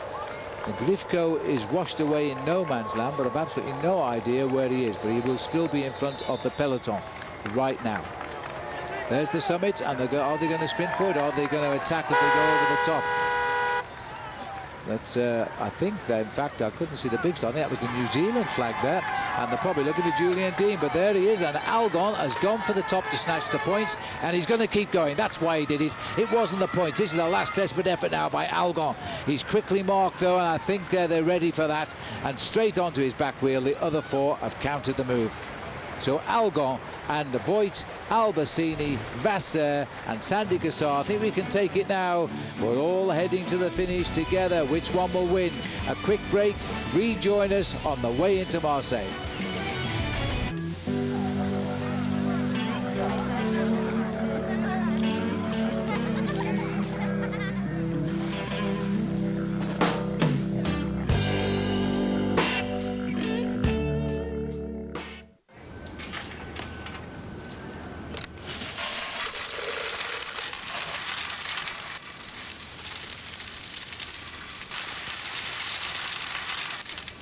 Want a shot at $100,000?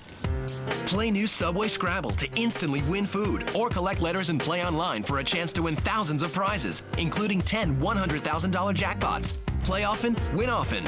Subway, eat fresh.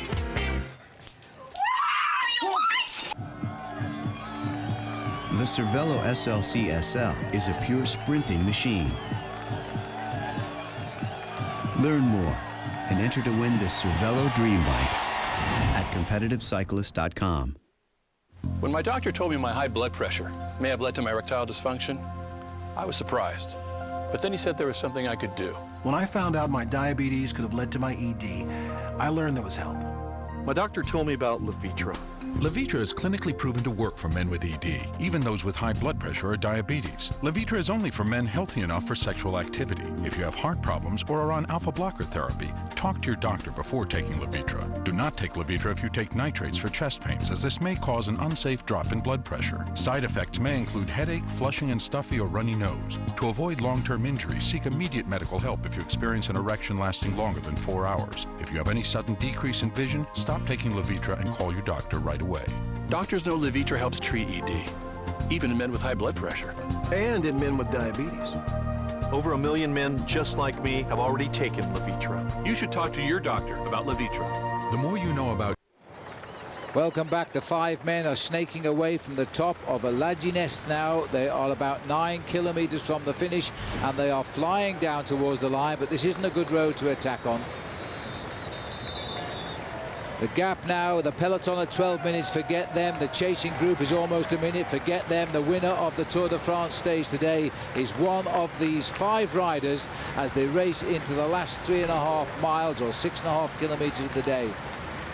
Well, if we had a vote to choose who was going to win from the leading group of 5 riders, Phil, I'd have to say the popular vote, I'm certain, would go, of course, to Jens Voigt.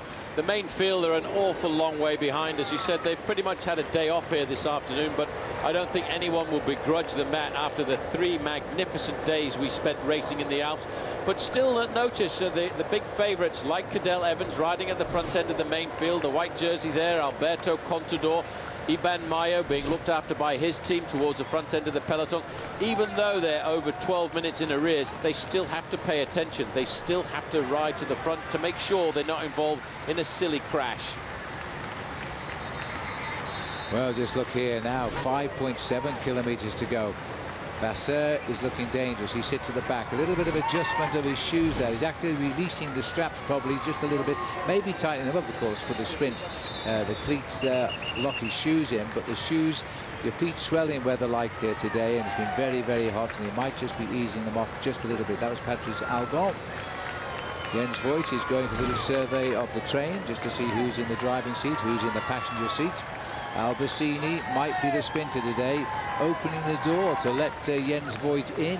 That's a sign I wouldn't like to see if I was Jens Voigt, because I don't think Albacini is done for the day yet. So don't forget, last time we checked into a team car, it was Brian Holmes' team car, and they got a T-Mobile winner in Gerdemans. Now there's Kim Anderson.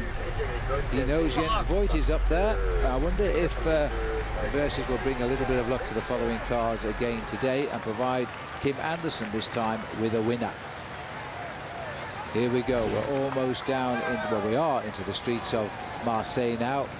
This is a huge industrious city, and it's very difficult to bring the Tour de France into the city. Just look at that. But we've got a very safe run in here, which comes in down on the flank of the city, which brings us down towards the ocean. We don't quite get there, about a kilometre away from the actual beach of Marseille, but the riders now heading down a good boulevard. 12 minutes 8 seconds is the gap. Dismiss the breakaway now as we look at the 5 leaders, and now they start again, and there he goes again, Jens Voigt. He just plays the softening blow every chance he gets. Every time that he can, he hits them, and he hits them again at 4 kilometers to go. He's not taking any prisoners here this afternoon, and the man trying to nail him back is Patrice Algon, followed there by Cedric Vasseur, leaving the gap a bit. Vasseur will come up and resume its 5th place at the back here. He'll pay attention. These guys now, you can feel the nervousness now. They know that if you get 10 or 15 meters, you've got a chance of winning the stage. Just watch the move there. This is going to be a little attack by Cedric Vasseur, but he's not got the gap he was looking for to surprise them. To get the gap at this point, you have to create the surprise. Get yourself 15, 20 meters. Voigt looking over his shoulder. Come on, boys. If I was in this stage race now, I would be watching Albacini. The way he's riding the race, I think he might surprise everybody here. They're riding in a lime green jersey. He's letting them all fight it out, and he's staying out of trouble, watching and waiting. And you see they're pinning Voigt on the front now, because they know what trouble he is when it comes. Another kilometre's gone down the right-hand side of the road now. It's gone Vasseur. Albacini straight over there. Straight onto his wheel, Albacini. In 2002, that young man was a European champion in the road race at under 23 years of age. But Albacini, as you said, Phil, was very attentive, very quick onto the wheel as Jens Voigt claws his way back. They're all together again. A few deep breaths all round, shake out the way, and here comes a move by Algon. Algon's the least of the sprinters here. He's got to try and crack him, and Sandy Cassar, the other Frenchman's latched on. And now the gaps are forming. They're fully committed. 2.5 kilometers to go. Vasseur comes back on. We are 5 again. Well, look at that. Albacini straight onto the wheel of Jens Voigt. He knows who the strong man is, but I tell you what, Cedric Vasseur's getting himself ready for another little move here. He's in the ideal position to launch the surprise attack there from 5th place. He'll wait for a slowing and see if he can hit them really hard and get the gap. Well, Albacini has melted into the group again, waiting to see who else is willing to attempt the sprint, because I think he packs the finish required today. 2 kilometers to go. Albacini swings wide and takes a good look at the riders. This could be a World Championship sprint final here on the velodrome now, as nobody knows quite what to do. And what a fantastic run into the finish as well now, because it's pretty much straight all the way down towards the run-in. There's a couple of little roundabouts they have to negotiate, but from the final 2 kilometers, it's a straight crack at the line. It's straight from the final kilometer, straight from the final 2, but still, it's the cat and mouse tactics now. We're at 1.6 kilometers to go. Jens Voigt flicking his wrist, asking somebody to come by. Well, I'm sorry, Jens, at this stage of the game, nobody's interested in working anymore. They're all just trying to find the wheel of the man they want to follow in the sprint. Vasseur won't sit there too long. We've got to be careful now. We're getting into 1.4 kilometers. They're looking for the red kite, which is the 1,000 meters to go. Whoever opens the sprint will surely lose the race, and they know that. Albacini wants the second wheel of whoever is in front, because he looks like the sprinter today. There it is, the bridge over the road, and look at that for a sprinter's finish. 1 kilometer. As far as you can see, the finishing line awaits. Well, Jens Voigt now is going to be forced to lead out the sprint. Albacini knows who's the strongest man in the race. He wants Jens Voigt's wheel for the lead out.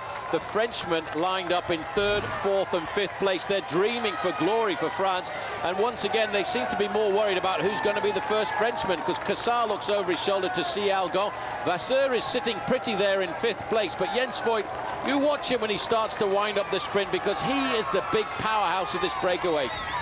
And this could be a slow motion sprint here now. They've thrown everything at one another. That hasn't worked. Now it's down to a pure sprint. Albacini, the way he's riding, you see, tight on the right barrier. They can only pass him on the left.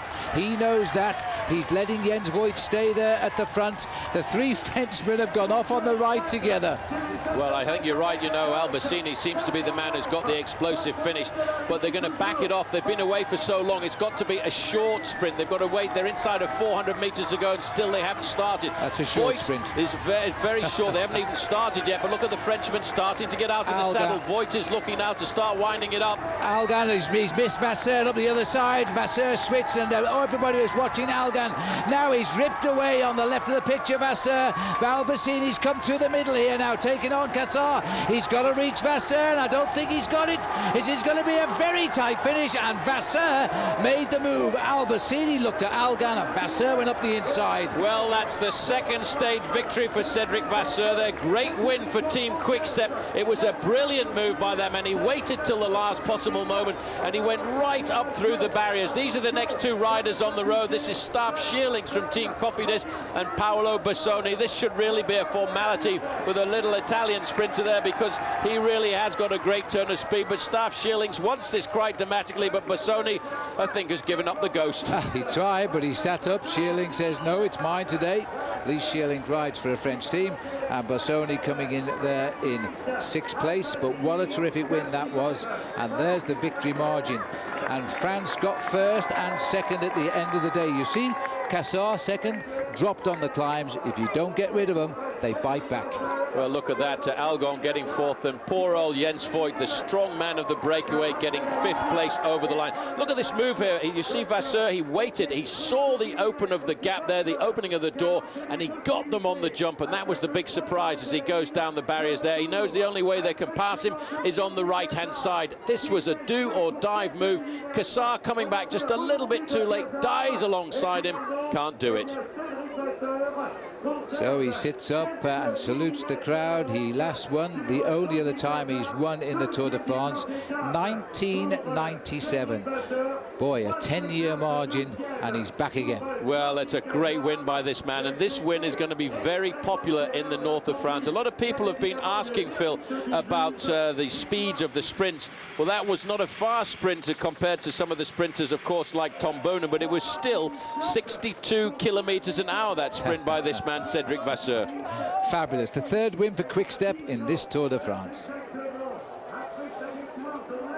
Well, let's not forget, by the way, that the big field is still to come home today. Now the big sprint is over amongst the helpers of the Tour de France, and a great win there for Cedric Vasseur, who claims now that he claims the first French victory of this year's Tour. The man we thought might win today is coming in almost last of the 11 breakaways, Juan Antonio Fletcher, which indicates how much that working for the yellow jersey is taking out, I think, of the Rabobank team in his last 2 or 3 days. Just ahead of him, Alexander Krasinski, first tour for him for Leaky Gas, and he comes home in 9th place.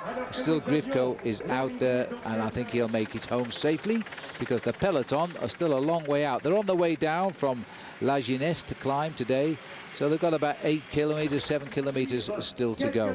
The 10-year wait is over as Cedric Vasseur replaces his win at La Charte in 1997 with a win in Marseille, a great city for a Frenchman to win in. We'll be back and we'll see the peloton come home.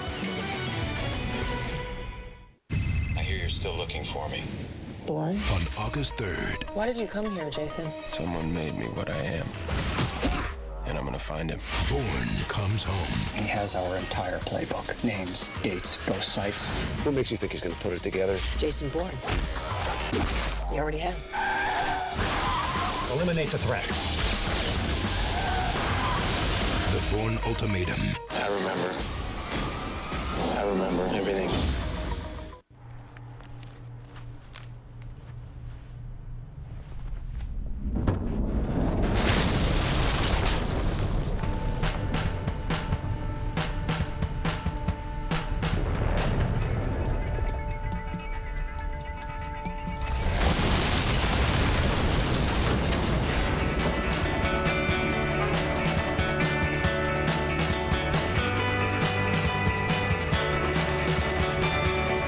Prices they got in here. $8 candy bar, $11 for a can or two. Now it's prices like these that's keeping folks from living the high life. Sir, where's your beer section? Thank you. A good, honest beer at a tasty price. That's what we stand for. Clean up on aisle common sense. Hey, let me grab this. That's how we do it. Get in and out, boy. You just lost your right to sell Miller High Life is what you did.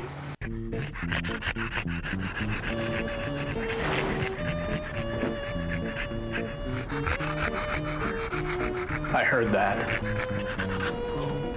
We'll leave the light on for you. We know what men like. Mitchum Smart Solid. Powerful protection, unbeatable against white residue. Wow, let's see that again. For powerful all-day protection that doesn't come off on your shirt, be a smart Mitchum man. Like I said, we live in a society where the individual ego and the group dynamic are in constant struggle. Response? Yeah, I have a response. What?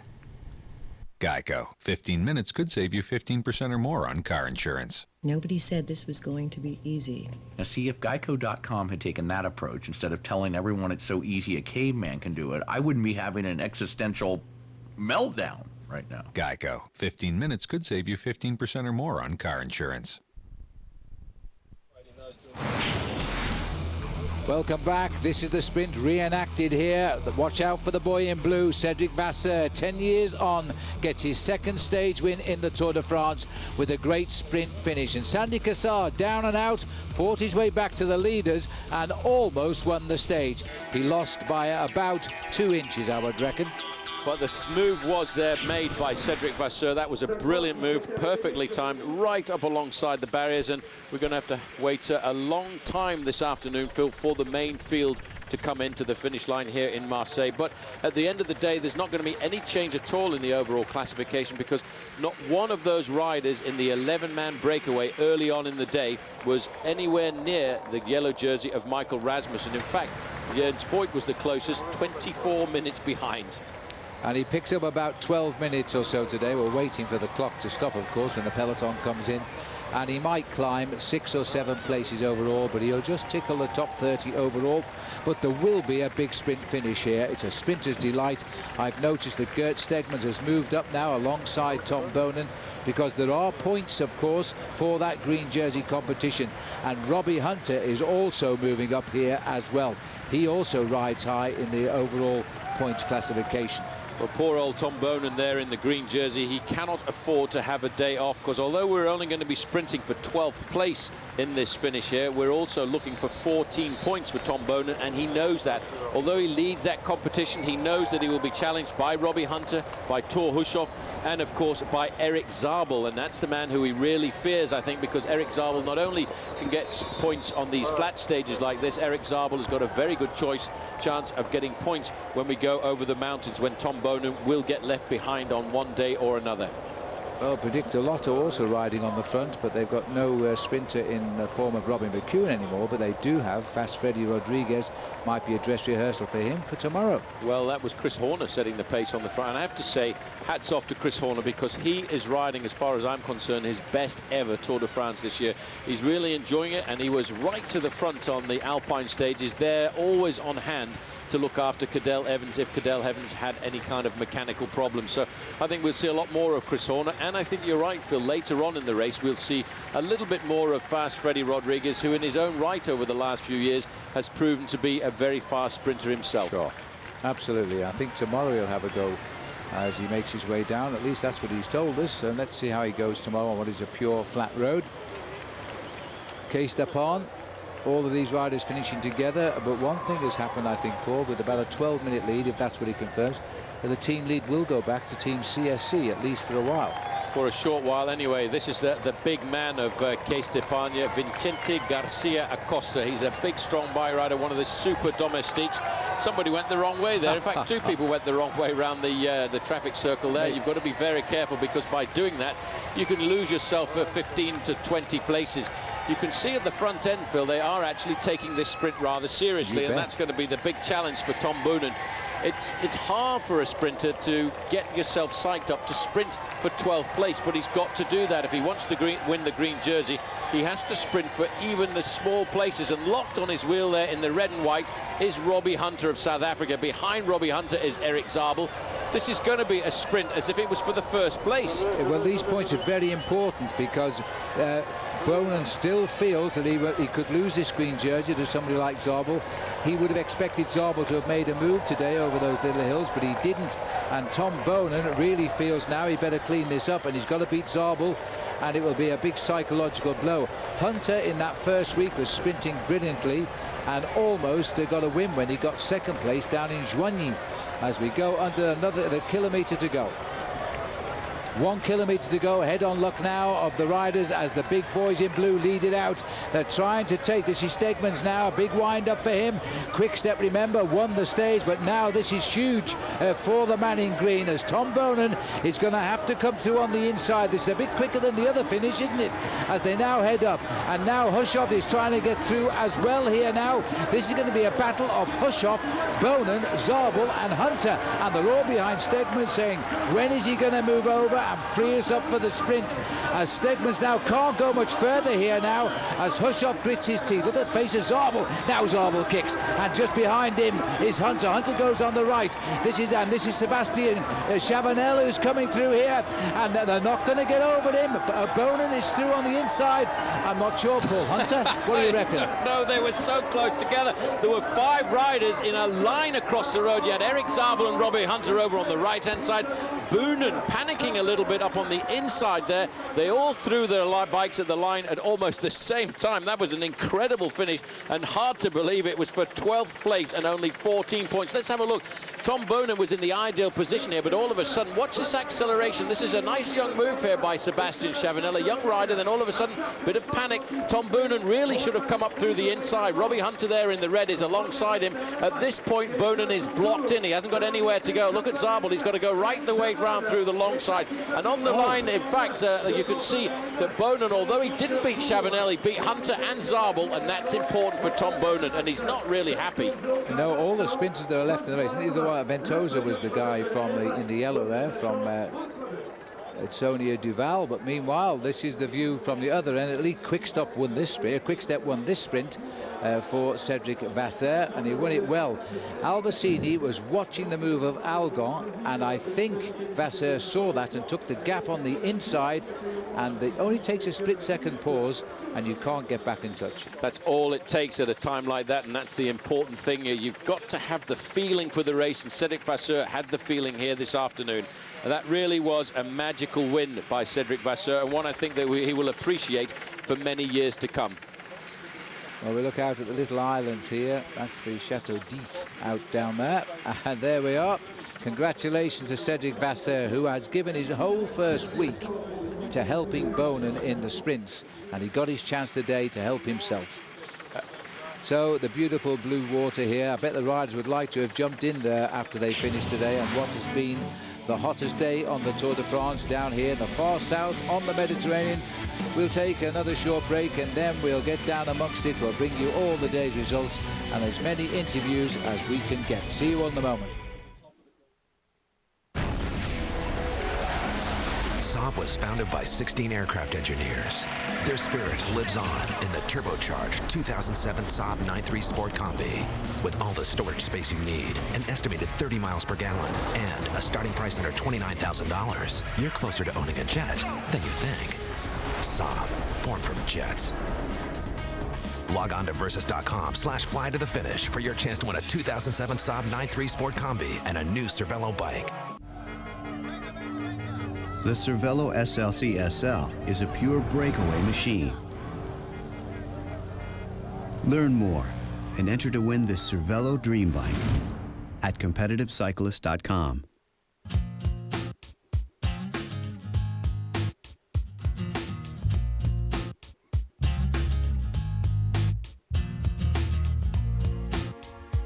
Your life doesn't have one dimension. Neither should your beer. The rewarding taste of Michelob Ultra. Perfectly balanced and made for today. Live life to the ultra. Saving the world from evil is hard. Fortunately, saving time and money on auto insurance can be easy. Quote by print, instantly at Esurance. Take a fresh look at your auto insurance. Visit Esurance.com today.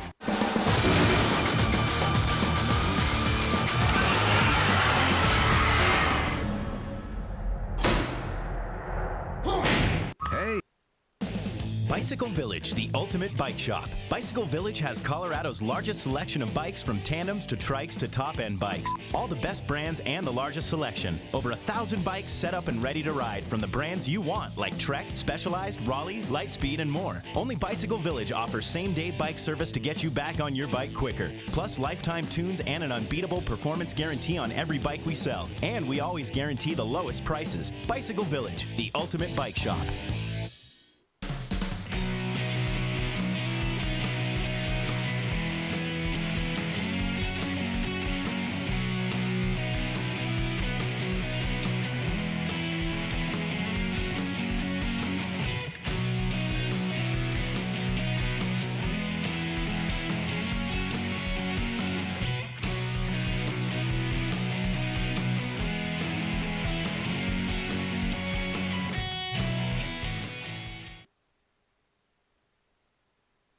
Coming to France for one reason. He's still got fight in him. To sprint, climb, sweat, bleed, fight to be the one pure champion.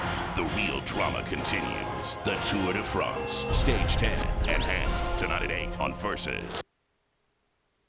There is a breed of man that competes for reasons that may not be entirely obvious. It isn't for money or for glory. They are fueled by different motivations. I won't give up anything to anyone. I love being the best. The athletes of the red, white, black, and blue summer. They don't play, they endure. It's not a game, it's attrition. There are no winners, there are only survivors. That's the definition of macho right there.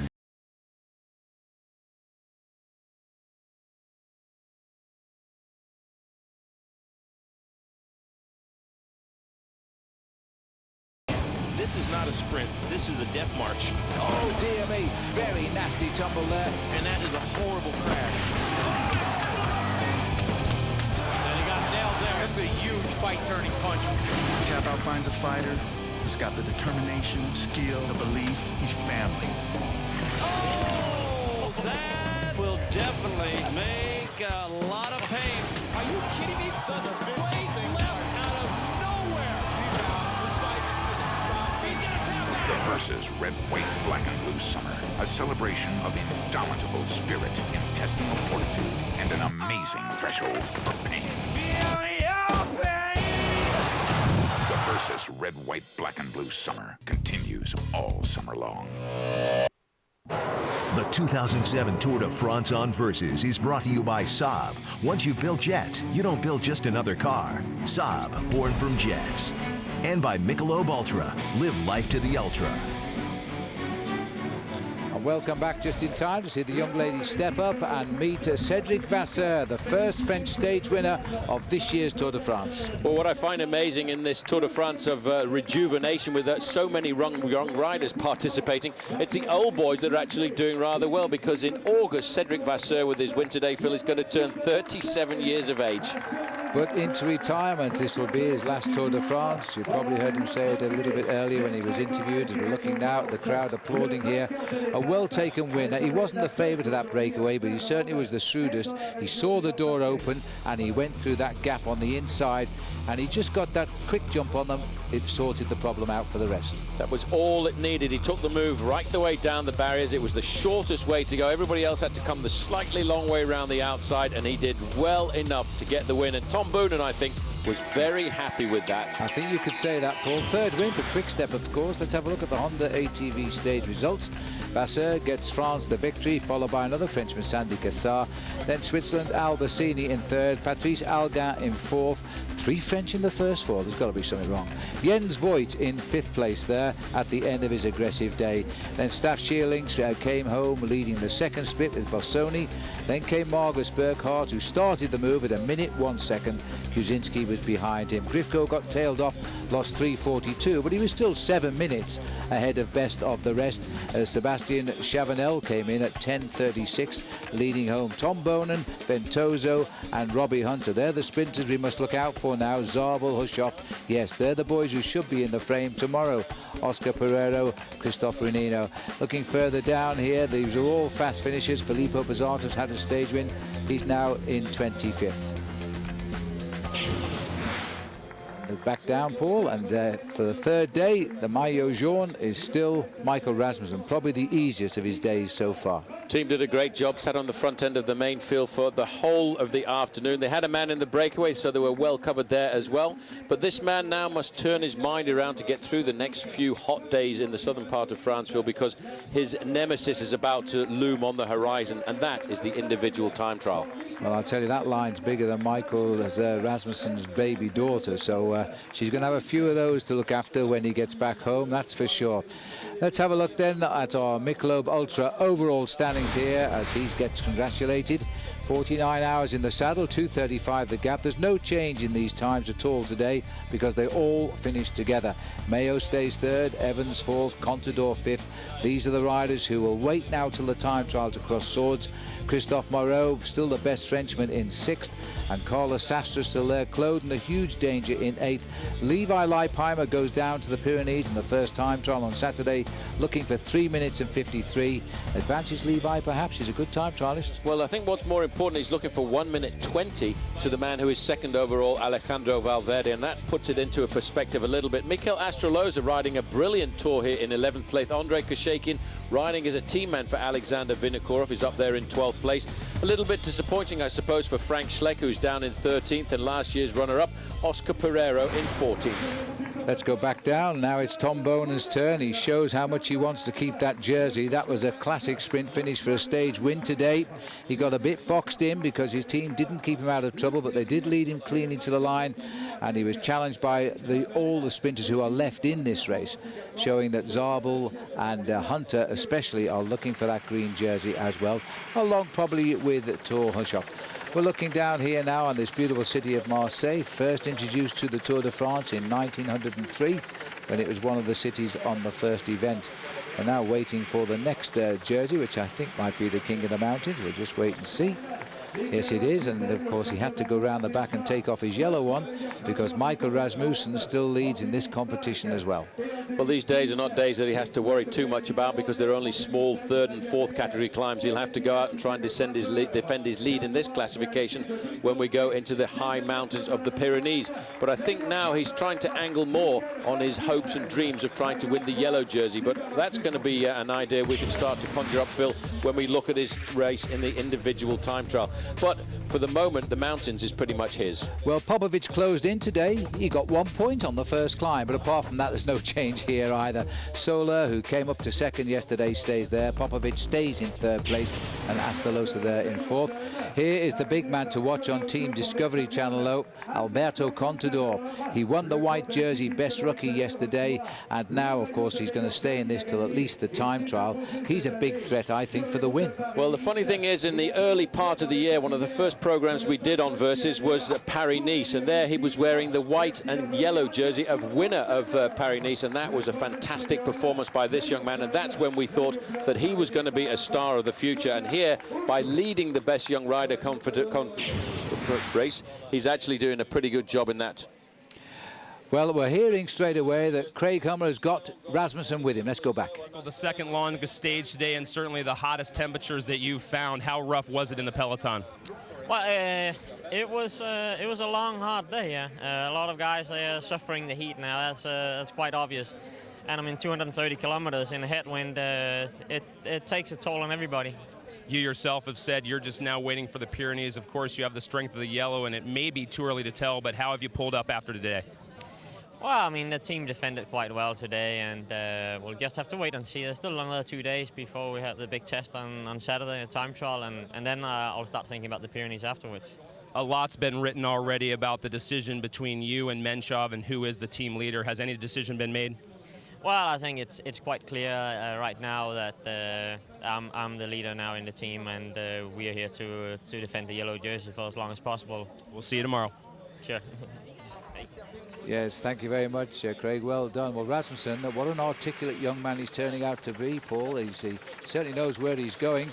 Let's remind ourselves, though, Paul, of where we're going tomorrow. I think it's safe to say it is a sprinter's delight at last tomorrow.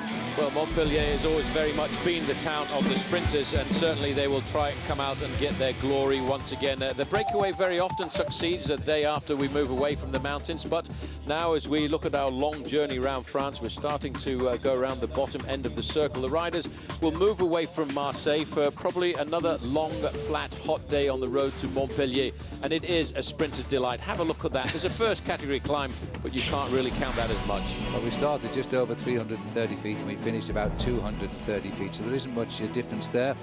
Marseille to Montpellier, we'll be live with you. Don't forget our usual time, 8:30 a.m. Eastern Time.